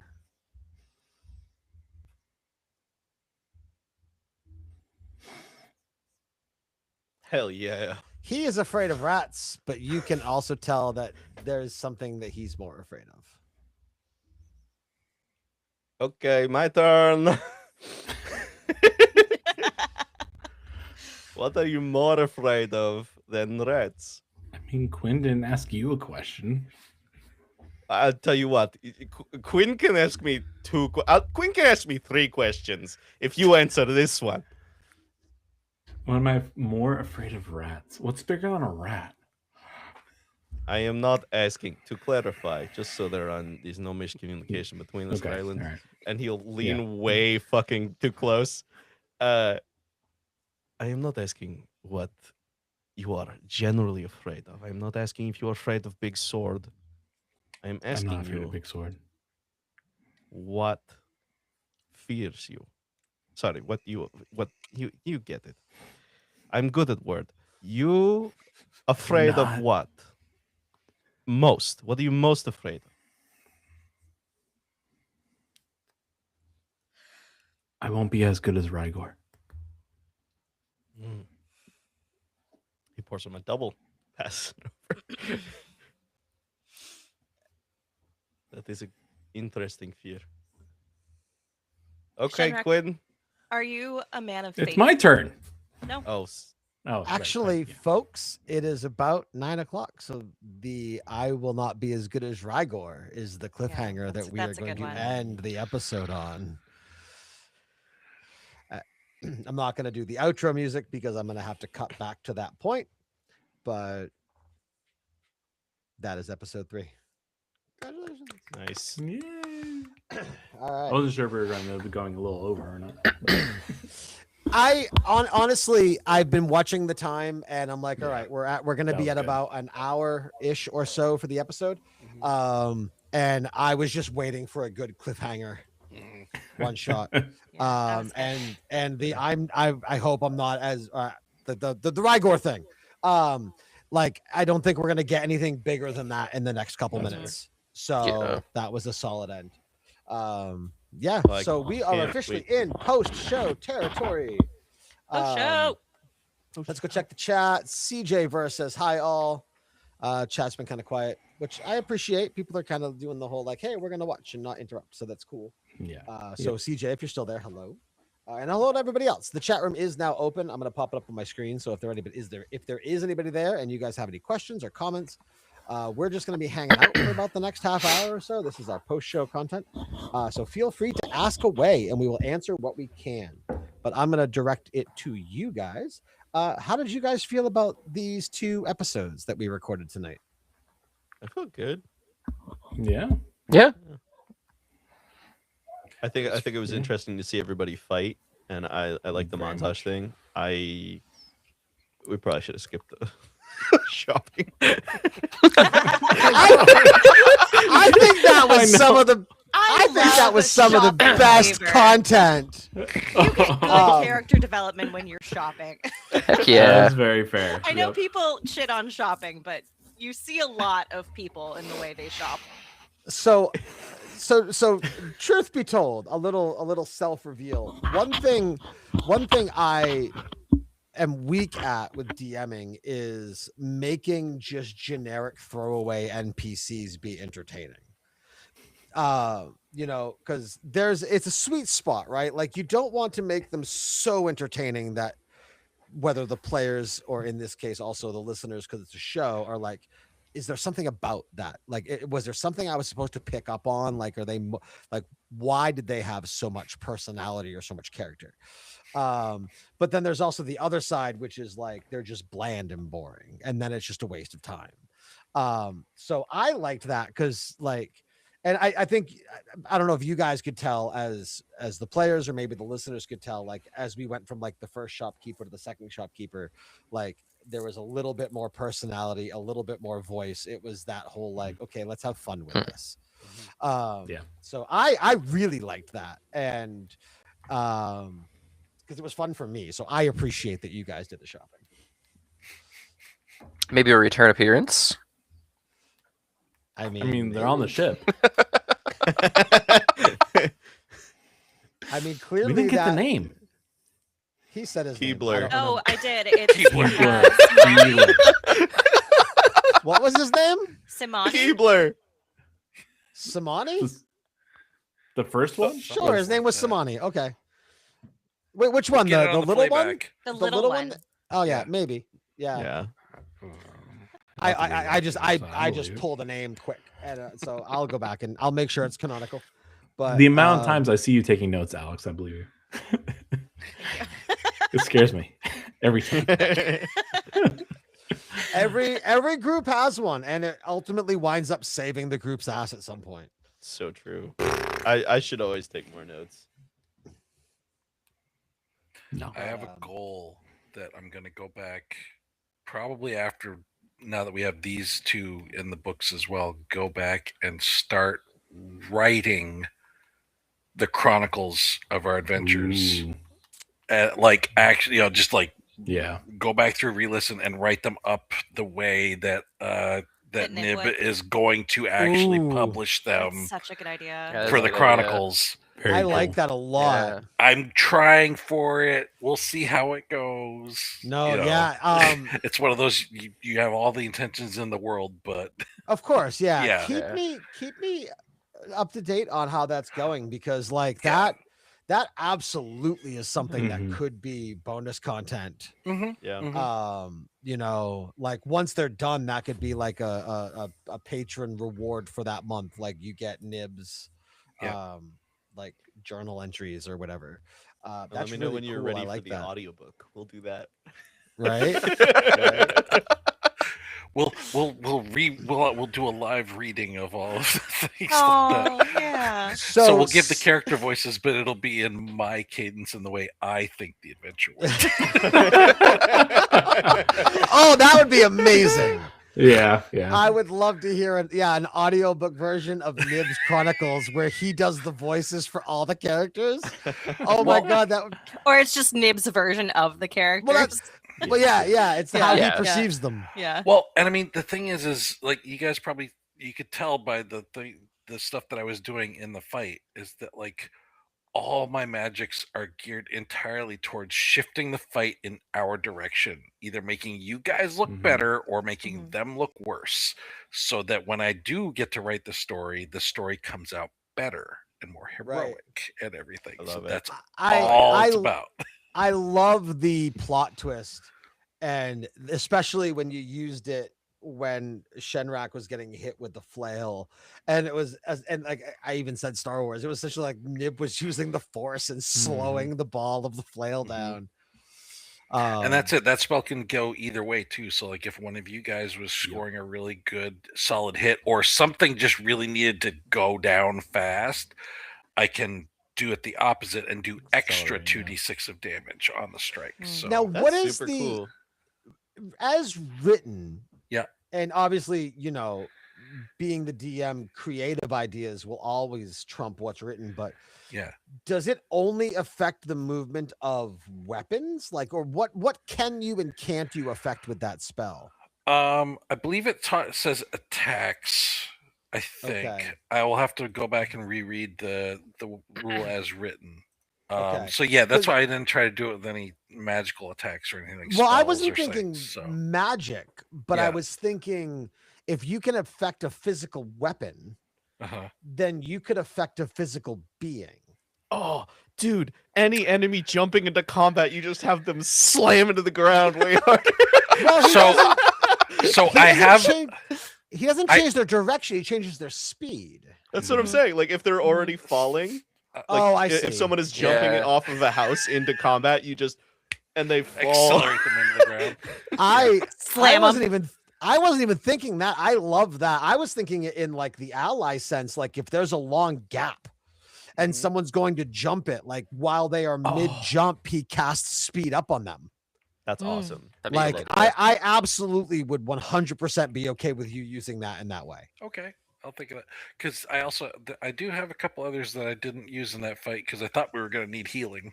that do it's more of like a heightened version of like Vicious Mockery or Bane type things, where it's like one monster or a group of monsters has to make a save, and if they fail, then they take a D12 penalty on their next saving throw or attack, kind of a thing. So I do have those kind of things in there, so I can really manipulate the battlefield as we go. But we'll Nice. wait and see how it goes.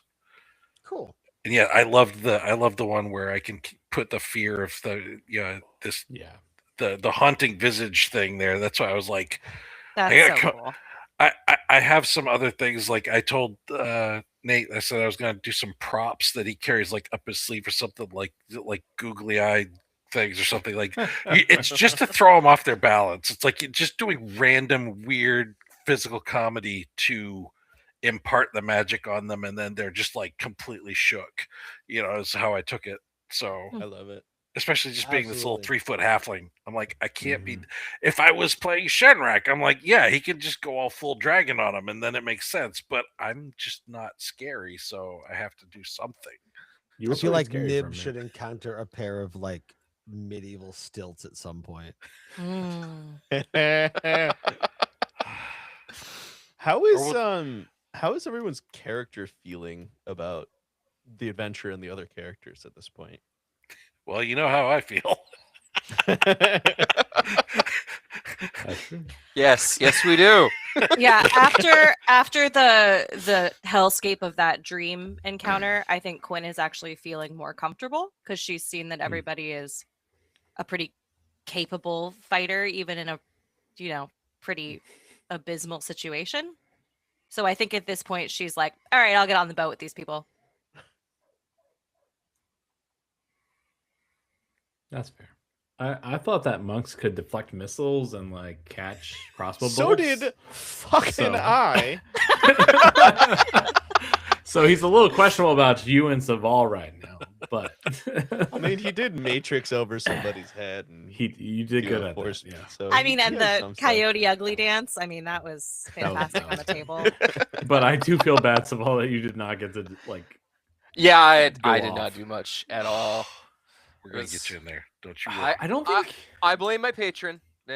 It is what it is. Clearly, I I angered don't think your them. pack bond weapon is working right though, because like It's looking back, I definitely don't not. think it was. No, your attack No. rolls weren't adding in the bonuses either.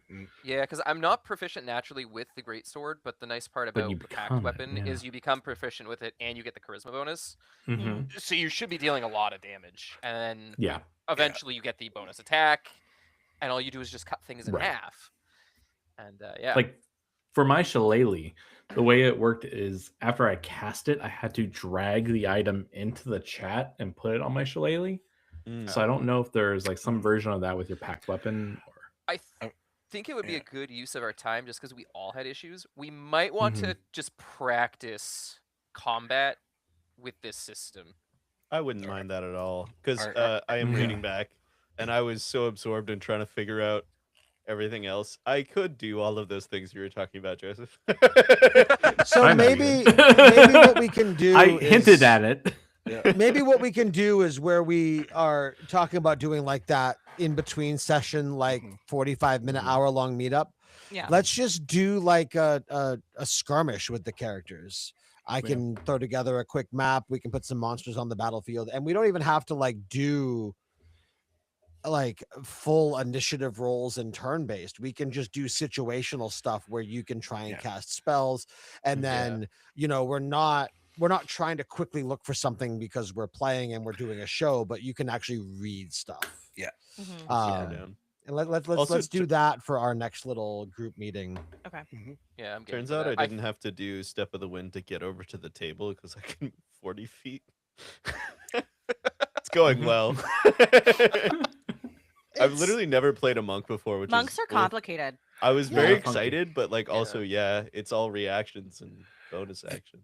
The thing I love about monks is like almost every other class has a chart that goes like this as you level up. It's like you hit third level, oh, it's a big spike, but then like fourth and fifth isn't very much, and at sixth level you go up again like that. Monks are just a Yeah. diagonal. Mm. They don't ever get they don't have like one thing that's like a big jump or anything, but they just progressively get better. They never get to be like the top damage dealer or like the main thing or like that, but they're just good all the time at whatever Right. level they're at Very cool. compared to the other ones. So they're a fun, they're bad. Don't get me wrong. Or, I mean, like bad isn't good, but I They're- don't they're remember. bad. if they're you cooked. get- Okay. Elfin cooked. Elfin cooked. I don't remember if you can get it. I don't. I'm like trying to remember if it's actually from the book or if it's just something I remember from Baldur's Gate. But there's a feat where you can do 13 base AC and then add on the rest on top. And because I'm unarmored, I could do like frontline fighting later, even with my lower stats. But Yeah, it- there it are would some be- bonuses built in that, yeah. like you're not wearing armor, so you get Yeah, but I rolled like dog water, so That's the problem. Like Yeah. monks are great because I get to add the bonuses from 2 stats. Yeah, about that. yeah, both stats are my best stats, and they still are only like a +1 or 2. I Right. feel like canonically being a little off step, not just for Shenrak, but for everybody, with like the missed shots or Mhm. like Saval still like having that feeling of like, did I do much?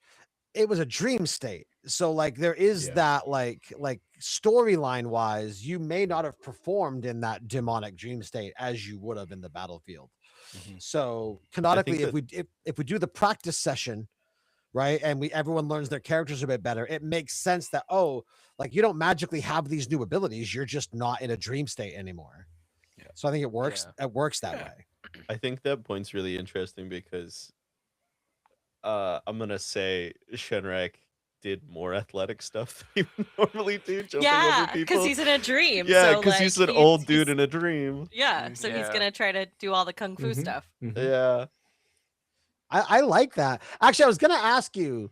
I man, there's so many times where I want to like come in with a one-liner or say something, but I don't want to direct the like when you guys are all role playing. Like I want to let you guys kind of take the floor in that way. But one of the things I was gonna ask you is like with the prosthetic, and you said it's something like it allows you to run, you can fight with it, like stuff like that. Would you use that as like an extra spring in your step when doing like that backflip move? Like, would it be you are putting the force on that prosthetic to bounce you?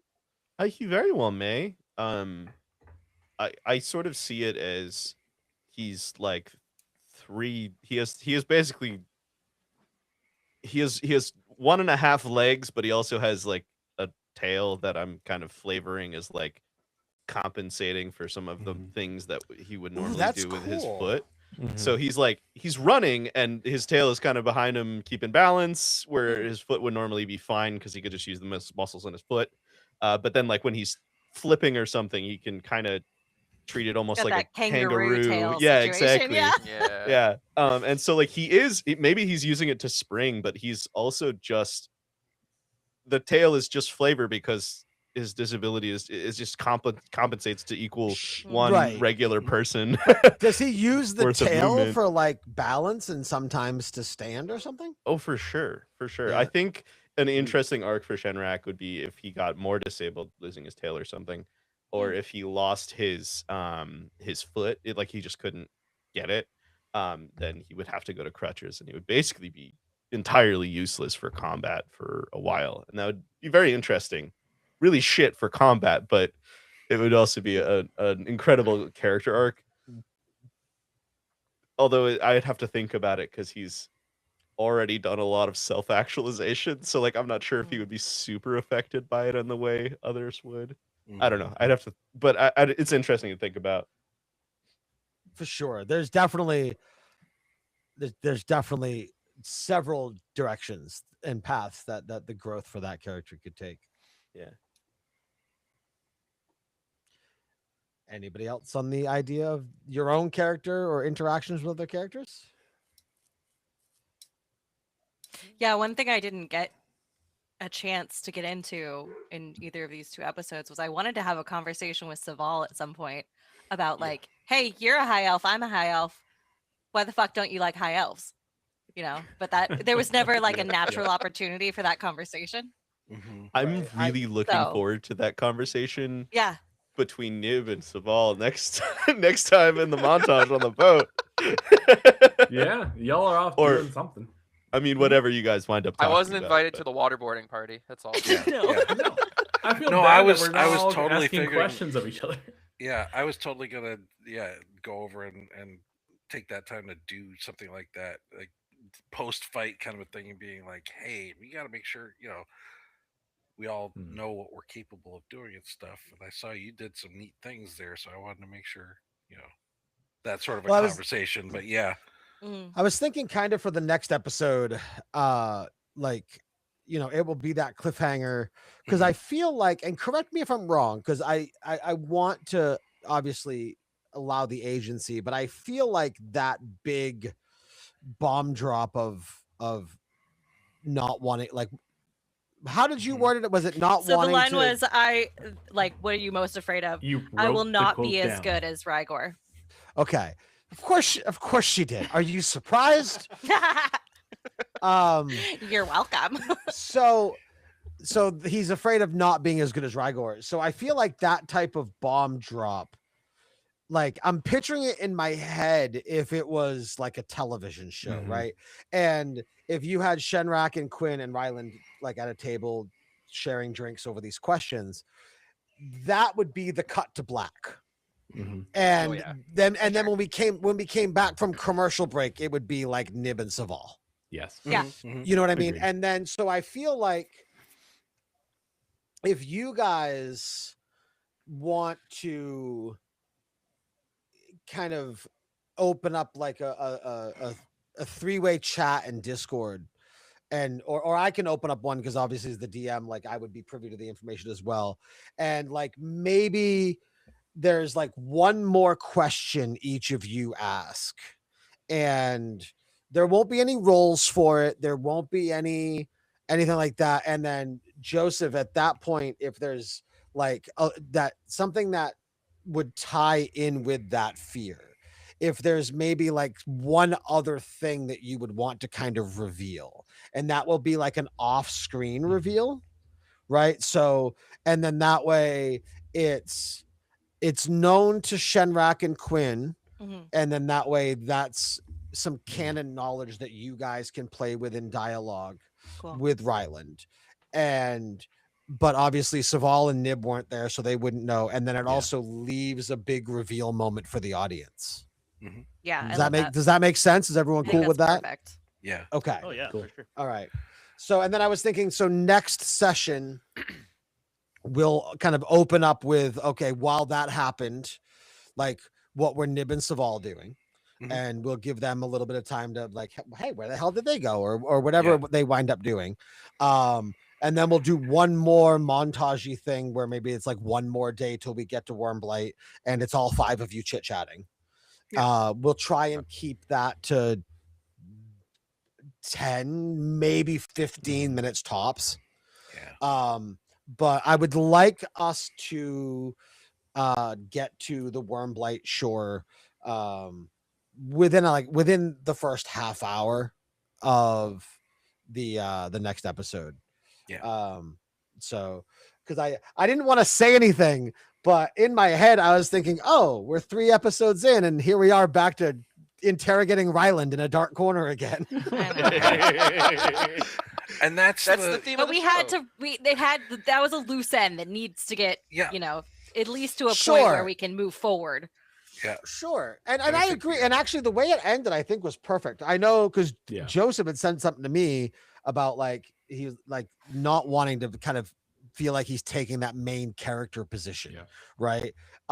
Which and I think he might have mentioned it in the group chat we had last week. Mhm. But I feel like every episode or even if it's like a 2 to 3 episode arc, there's going to be kind of a central focus. And I feel like that, like at least to me, and maybe I'm over like emphasizing it, but I feel like that, like I'm not going to be as good as Rygor. I feel like that's a pretty big bomb drop because it, like, obviously, like the name Rygor means something. The person Rygor means something to Ryland. It is And not it- me. It's not him. It confirms Quinn's suspicions. and so that definitely adds a lot to that. It also adds Um, context to like why he was taking psychic damage from being called Rygor Right. earlier. Yeah. So the Sam, your mic got a little low volume again. It also adds context. God damn it. Jesus. Did you so- ever get like a dragon's roar ability or any of that? There's a feed for that. Just get up on there. I'm so waiting for an opportunity for a Dragon D's nuts joke. Oh my god. Oh, man. So in my home game, I play a tiefling, and I get so many horny jokes just Oh, constantly. I mean, yeah. What? Just every single session. Oh, Listen, Brian, you if do there have isn't horns, don't you, Sam? multiple genital and sex jokes involved, is it really D&D? It's not. Come on. no. I mean, just based the on on- some of our past conversations, we all have seen a little bit of Dungeons and Daddies. They got a ton of flack from the latter half of season 2 where they just made too many piss jokes. And like Oh, everyone got on their only shit. about halfway through season 2, so don't spoil anything. Well, but you're my about God. to enter their piss era, so I still It hate happened in Matt's season character. one. There. I still hate Matt's character, but I hate him less now that his balls have dropped.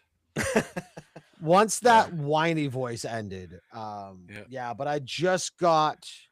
I won't say anything overly spoilery in case anyone's listening, but Yeah. where Scary and Willie are really like understanding their connections. Mm. That's kind of where I am right now. But the complete audio drama, like the full studio version of Dungeon Crawler Carl Book 2 just dropped, so I took a pause to listen to that because nice. Dungeon Crawler Carl is my favorite book series of all time. Yeah. I've still got to finish the audiobook for the first one. Yeah, the audiobooks are great. God damn it, and- donut! that's my text message tone on my phone. So really quickly, Sound Booth Theater, who does the production for that, they're doing what they're calling the audio immersion tunnel, and Jeff still does a lot of the voices, but it's a bunch of other cast and crew from Sound Booth Theater, and they also have like Foley work and sound effects, and it's fully Dolby Atmos audio, so it's all surround sound. Book 2 is all released, and then book 3 they release it episodically, starts at the end of April. But it's such a good listening experience. It's so good. Anyway, the last thing I want to make sure we cover before we hit the 9:30 mark. I need a volunteer to do essentially what Jeff did for Nib for the episode 3 that's going to come out not Monday but the following Monday. So whoever would want to do that, just let me know. And our episode 4, right? well, this will be for episode So the 3. part 2. Yeah, because because This was parts 2 and 3 tonight. right. Oh, So we need something to go episode between 2 the two. needs a nib, Correct, and yeah. then Episode. Are we doing? And one then in the advance following for episode- week I'll need episode 4. Mhm. But specifically because what I'm gonna do is I'm gonna get 2 edited and scheduled for release for Monday morning, and then sometime over the course of this week I'll get 3 together. So I just need an audio snippet to put in front of that, like we did for the beginning of this recording session. Mhm. And then go after next week I'll need one for episode 3. But whoever would like to volunteer, Episode 4. I'll need one for the episode 3 recap for episode 4. But for right now, I'll need the episode 2 recap for episode 3. So who would want to do the recap of the Dreamscape battle? I'm I happy would love do to, but I one don't of think the I have two. time before Monday. So No. It wouldn't need to be However that before works out. Monday. It would need to be before next Monday. So So episode 2 is going to go up on Monday. That one already has That one already has a recap. Oh, okay. then that I has the can do it. recap by Nib. Mhm. So I would need the I would need the recap for episode 2 that we did earlier tonight. Yeah, I would need that before next Monday. I understand. So that is the 28th. So like if I can get it by the 26th or 27th, that would be great. That Friday or Saturday. Okay, cool. And then whoever would want to do the recap of the shopping episode that we did, whoever would want to do that recap, I would just need that in less than 2 weeks. And I don't need an answer now. You guys can talk about it in Discord or whatever. Just I as long can as I get can one. do it. I'm happy to. Okay, cool. I was gonna say, it actually makes sense to either have Shenrak or Ryland or Quinn be the one to do the 3, Yeah. just Yeah. because of that interaction at the end. Yeah. I was Oh, gonna that's say I fair. actually almost want to see Ryland do it. Actually, yeah. Yeah. Yeah. Why don't- Sorry, Joseph. I don't mind doing it. Absolutely. I was No, thinking about it, but you seem like you want it. I feel like Well, I with, was with just- you I didn't having wanna the big leave that bomb air. drop, Yeah. I think, Yeah. yeah. I can have fun with that. Yeah. So I have to say I I'm gotta excited. thank Sam for the combat episode earlier tonight, because I'm sitting there and I'm like, all right, what am I gonna do? We're doing 2 episodes. I gotta give, like, it's not like it's gonna be one long thing. Like if it's 2 episodes, it's gotta be something for both episodes. And I'm looking at it and I was like, I'm gonna put them right into fucking combat, and I'm gonna have it happen right after they drink the water.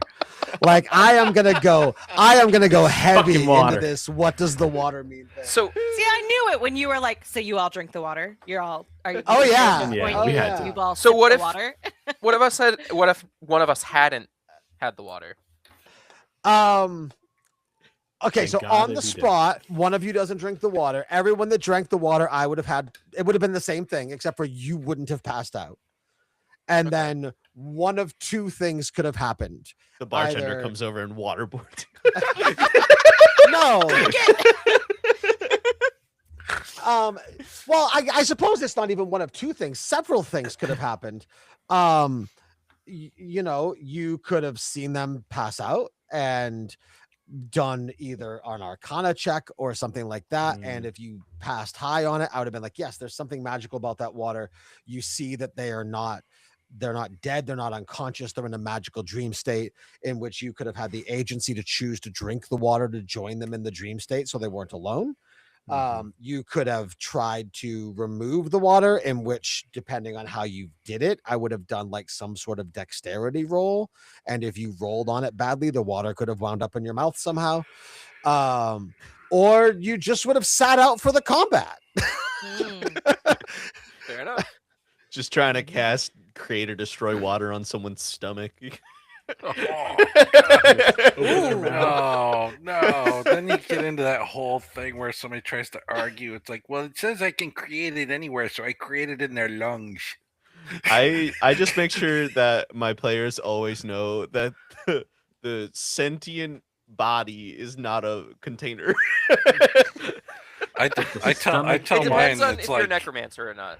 I tell mine if yes. they start escalating like that, I say I set the difficulty of what my NPCs come up to do to you guys based on what you guys come up with to do to me. Right. And I said, Yep, and you've yep. seen what I can think of, and they're like, okay, yeah, we won't do stupid. That's stuff. kind of the thing, is just remember, I can be as creative as you, and I control all of them. You control one character. No, I would argue in that case, what if, like, while a character was asleep, I surgically installed a water skin into them. Like, a water skin is simply just leather. It's organic material, so the body wouldn't instantly reject it. And at that point, the container is inside of them. So if I surgically insert a water skin into them while they're asleep, and then that is a container in their body. And then if I create water in that container, So the body would immediately. Yeah. it would It would. immediately. Leather reject it, doesn't but matter. It still would. It would. It would maybe- not have a good time. It would. Maybe I immediately enchanted attack I ripped out their stomach and I replaced it with an enchanted water skin that functioned as their stomach. But It's then I like, it's a could container. Oh, I'm getting Invader Zim episode flashbacks. Oh, my Right. bees! And in case I think I mentioned it in a Discord, but if anyone wants to do their really anything audio or video, we have the facilities here. You are more than welcome to them. Cool. Under the blanket. We should definitely think of something. Yeah. I've definitely been brainstorming bonus content ideas. I think the only difficult part is I know David has a really tight schedule and Joseph is up by Bangor. But we definitely should come up with some stuff. I know I had mentioned like that Dungeon Crawler Carl tabletop game is coming out. It would be fun to use that. I'm thinking like, I mean, there's not really any game centric holidays coming out, but definitely around like Halloween, it would be really fun to do like Call of Cthulhu mini campaign that's like some sort of Halloween themed or just horror themed. Yeah. I know you said you wanted to play as well, so I'm happy to jump in for a game, or I'm sure someone That's else is that's what I down was as gonna well. say. Is I the only thing I ask is at least for the majority of the one shot bonus stuff we do, I want to play. That's fine. Seems fair. Hey, if we do something for Halloween, I would love to be able to create something. Horror is like my go-to. Yeah. Very cool. Very cool. I mean, the way I'm looking at it right now, it's already April, which I don't like because I turned 42 in a couple weeks. I Um, turned 34 Hey, it's the on the answer 6th. I to get it. life, the universe, and everything. So good What's number. that? It's true. 42. 42. Do you want me to bust out my AARP card? Make you feel good? Did that No. help? Okay, good. But I yeah, try to like, live my life like every day is Halloween, so I'm like always down for Right. a horror one shot. If we're still doing this in 2 years, I'm gonna throw a Hobbit birthday party because I'll be 33. hey, when So we're we're gonna do doing that. this, I in did two- that for my 33rd birthday. I had Hell yeah. everybody had to dress up. It was a whole thing. when we're doing this in 2 years. Yeah, there you go. Yeah. Wait, are you, so what? 2 years you'll be 33. You're that young? I am exactly 30. Oh damn! Yeah. I really thought I was the youngest. No kidding. Okay. Yeah, when So wait, we were doing all that, I was like, damn, I'm not gonna say anything. I'm super young. That's right. I was that too. Yeah. all right. So I'm gonna be 34 on the 6th. So All right. what Yeah. is everyone's? I'm 40. ages? I'm 42 in 2 weeks. I'm not an asshole. I'm not going to ask Alex directly what her age I'm is. 35. Okay. I'll be 33 this year. Okay, so there's Yeah. the Hobbit party territory. Yeah. Yeah. That sounds like a weird fetish thing. We can do that too. I mean, Tolkien fans. Yeah, they get weird. Yeah. Yes, they do. There's no more than 5 swords in my bedroom. Okay. Okay, Chill. also, I can bring it for you. highly recommend if anybody's ever in Brunswick, go to Elevensies, the Hobbit Oh. Cafe. Oh, I've seen There's a went- Hobbit cafe in Brunswick. Yes. It It's looks Yeah, literally beautiful. a Lord of the Rings themed cafe. Oh. The food is Be amazing. ready for a long wait, but it is worth it. Yeah. Yeah, Nice. the I'll have food's to so check it good. out. I Put it on the went list. dressed as a hobbit and nobody looked at me weird. They all just smiled at me. One of We're, my oh, go ahead, Lobster Roll Sam. is planning on doing we have an event type where we just do like a high tea. So and they offer that. So They we're gonna do. try to do a collaboration. We call it D&T, and it'll just be like a little cosplay Oh, where we're gonna okay. do. I want that to be on a day where I can go because that sounds amazing. Yeah, That's cool. yeah, absolutely. Sam, I don't know, and I know it was just something that you mentioned really quickly. It was like a one sentence thing, and I don't know if it's something that you've thought about more or maybe talked to your crew about more at all. But you had mentioned the notion of possibly our podcast and Lobster Roll doing a collab. Yeah, I mean they're definitely open to it. There's not that many D&D shows in Maine, so I mean we can absolutely do something. Whether that's like one of the live events or I mean we can do a stage show, we can do a private event. We do some like level 20 fight a god kind of things or like battle royales or I like those. there's a bunch of stuff we can do. Nice. And we would love to have you guys come and do that. And if you guys have if we here come up with an event type that we want to pitch to Lobster, I'm sure they could come and help out, Right. etc. No, for sure. I would love to do that. I mean, I've always wanted to do something on a stage. And the closest I've come to that is being in like shitty metal bands in high school, for like 5 people. So I absolutely, and I'm assuming I'm gonna get to meet most of the crew tomorrow night. Yeah. So that'll be a I good mean, time. I got like 4 buddies coming with me. Nib, you said you probably weren't gonna make it. Alex, I know you were No. 50-50. Are you gonna make it tomorrow? I don't think so. I work Okay. 6 to 4. It's a whole Ooh. thing. Yeah. Oh, okay. Mm. No, I mean, I got Andrew, who plays in my other campaign and is also helping me write this one, is going to be there. And then I believe my friend Eric, who is also playing in the other campaign, is going to come and hang out too. I will So say it's this is our first show where the audience has a chance to throw axes. So if you do want to come, Yeah. Very cool. Are you guys doing that thing that you mentioned where like there's the little things that you can buy to influence the rolls? yeah. So we have 3 token types. We have a black, a red, and a green. The red and the green are just +1, -1s to whatever the roll is. We have 2 lobster pots that sit up on the stage and you just chuck them in.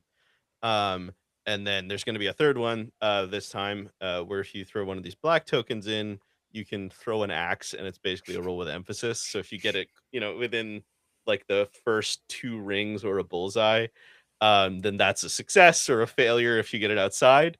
And so yeah, just come That's throw so cool. axes. Nice. That'll be a lot of fun. Yeah. No, It's I'm going to looking- be interesting because I have to DM and cameraman. So this fucking rig over here, I don't know if you can see that. Oh yeah. That's my camera. So it's going to be set up, and then every time someone throws a black token in, I have to run off stage, pick up the camera, take it over to the throwing lane. It's going to be interesting. I have it's all wrestling based, but I have some photography and cinematography experience. If you ever need any help with that, let me know. Because I did all the videography for EWA for about 2 years, and I've done ringside photography for 4 different companies. So Yeah, man. If Um, you want, we are constantly looking for behind the scenes stuff, and our normal AV guy. We usually have 2 of us on like the main crew, and then a friend of mine comes and helps out. If I can hand you a camera. I have an A7 IV I use for photography, and you can just go through the lens case, do whatever you want, oh, take some absolutely. Yeah. photos. Yeah.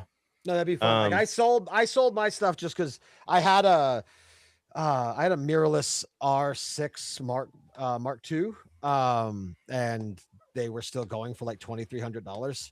So since I wasn't doing photography anymore, I sold it while the value was still high. So I don't Honestly, have that's it. the move. Cameras move so Yeah. fast. They do. Yeah. You said wrestling. We also have we haven't found a venue for it yet, but we have planned out this wrestling show called W&W&E.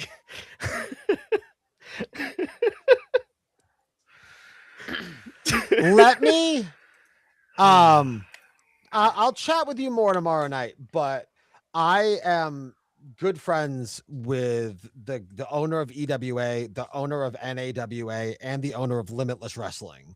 And Limitless Wrestling is the biggest wrestling company that Maine's ever seen. They actually almost sold out the the Lewiston Coliseum twice. Wow. They have a show coming up at the Expo in May, which is their second show at the Expo. They have a big, if anybody's into wrestling, this coming Friday in Portland, they have the second annual Bissell Brothers Bash, where they have a 20-man battle royal, and the winner of it gets the Bissell Brothers contract for a shot at the Limitless title whenever they want. It's a lot of fun. If you've never watched indie wrestling, it is nothing like what you see on TV. It's a completely different experience. But if you got, and I know some of them play D&D. So I don't know if anything would work out. I can't promise anything, but I could, like, if it's something you guys would be interested in, I can definitely talk to a couple of them and see, like, so you could maybe get some actual wrestlers involved with the W&W and D&D thing. That'd be fucking rad. 'cause It's been like so far back on the back burner because we're all like, none of us are wrestlers. Right. Or even if one of the wrestlers couldn't do it, even if like a ref or a ring announcer that is involved with one of the companies could come and be a part of it to like kind of add that little bit more flair. Yeah. No, that's definitely something that I can talk to some of them about and see. because I had a buddy of mine who he had this like internet e-fed where he like simulated matches from the video game. And he would like do the announcing over it, and that's a thing some of them are into. It's I don't know, it's kind of nerdy, but it's cool. I say on my D&D podcast, it's kind of nerdy. Right. But so I talked to one of the ring announcers for Limitless and said, hey, would you be willing to go on to like one of his episodes and like ring announce the simulated matches with him? And he did, and it was really fucking cool. Like he's just a wrestling fan, and he got to do an episode with an actual like indie wrestling ring announcer. So they're always down to do more stuff. Hell yeah. So also, let's all roll for initiative. Before I hate to do this, I gotta go and do dad things. Yeah. oh, that's fine. I So I just saw that it was apologize. 20. I just saw that it was 20 past. So Yeah. No, all good. All right, great shows tonight, guys. I've had a lot of fun. I'm excited. It went in crazy directions. I didn't expect us to still be here at episode 3, but we're good. Episode 2 will go up. I'm gonna be fucking around with this and see how the editing goes. I'm gonna make a TikTok account. By the way, David, if you have to go, Yeah. you're yeah, welcome to all go. right. Just don't let me finish my See you spiel. guys. Yeah, I get it. See ya. I'm gonna get a TikTok account up, and because this does clips in like that 9x16 format. So I'm gonna do the whole social media thing. If you guys have Threads or Instagram or TikTok, please try to share as much as you can. I know that helps with the algorithms, the more people that seem to be into things. I've been posting stuff on Threads. I've gotten our Threads account up to like 20 something followers. It's not super huge. Before I forwarded our podcast feed to Riverside, I pulled it off of the rss.com we were just over 80 downloads on that first episode. So, and then the listeners won't notice anything. It auto updates in the background, so nothing's going to change for them. But with this new episode, we'll start getting the download metrics for episode 2. But that's all I've got. I'll let you guys get to bed. Sam, I'll catch you tomorrow. Doors are at 6, right? Doors are at 6. Also, it's tavern night, so if you want to dress up, you get I think a free hour of axe throwing from the axe pit. Dress up like just like fantasy medieval garb. Like a Ren fair, yeah. Oh, That's cool. Oh man. I don't know if I have go to anything. I have that- tickets don't for need to something else sleep, tomorrow right? already, and man, Well, we'll do another show there if you want to come to that. And their tavern night Good. happens, I want to say, once a month on a Saturday. So there will be other opportunities. I would say, if not even for the lobster roll show, we should figure out a tavern night that We they should. have that we Yeah. can all attend. Mm. And we'll just go as the podcast crew. We'll do our best to dress up, and then we'll just hang out there, and maybe we can like chit chat, and we'll all throw axes and have a couple drinks. And I have Oh, no Sam- idea how I'm gonna look like a 7'4" purple dragon, but I'll figure it well, out. we don't have to be our characters. We can just like show up and like we can just it doesn't have to like don't. At some point in time, if our show gets big enough, it would be awesome to go to a convention with you guys dressed as Yes. your characters. Mhm. But Yeah, we'll I'm see. already working on my Quinn cosplay. But I we'll can't see. wait to be What about on the stilts hat? with one of those like 300 degree. Nice. Hey, I can 3D print you a bunch of shit. I will totally do the whole dwarven barrel walker thing. You know what I mean? Where you get like the hat, you get the barrels that. I'll show you a picture. No, what I I'm talking about. think I know. You know what I'm Yeah. talking about? I'm Like, sorry. yeah, you Yeah, get, like yeah. the latex barrels that the guy is standing on, so he looks like a dwarf standing on a pair of barrels. Yeah, and then you build your Oh. feet around your knees, Yeah. and Yes, then the bottom yes. half is the barrel. So almost like a take on like when people have like the inflatable dinosaurs, and like Yeah. their feet go in the dinosaur's feet, and then they have Yeah. like the inflatable legs, Mhm. so it looks like they're sitting on the dinosaur. Yes. Okay, that sounds like it would be fun. Cool. Yep. All right, get to bed, you guys. I'll catch you guys later. And yeah, that's it. Good episode. Okay, bye. Dudes. Good night. Bye.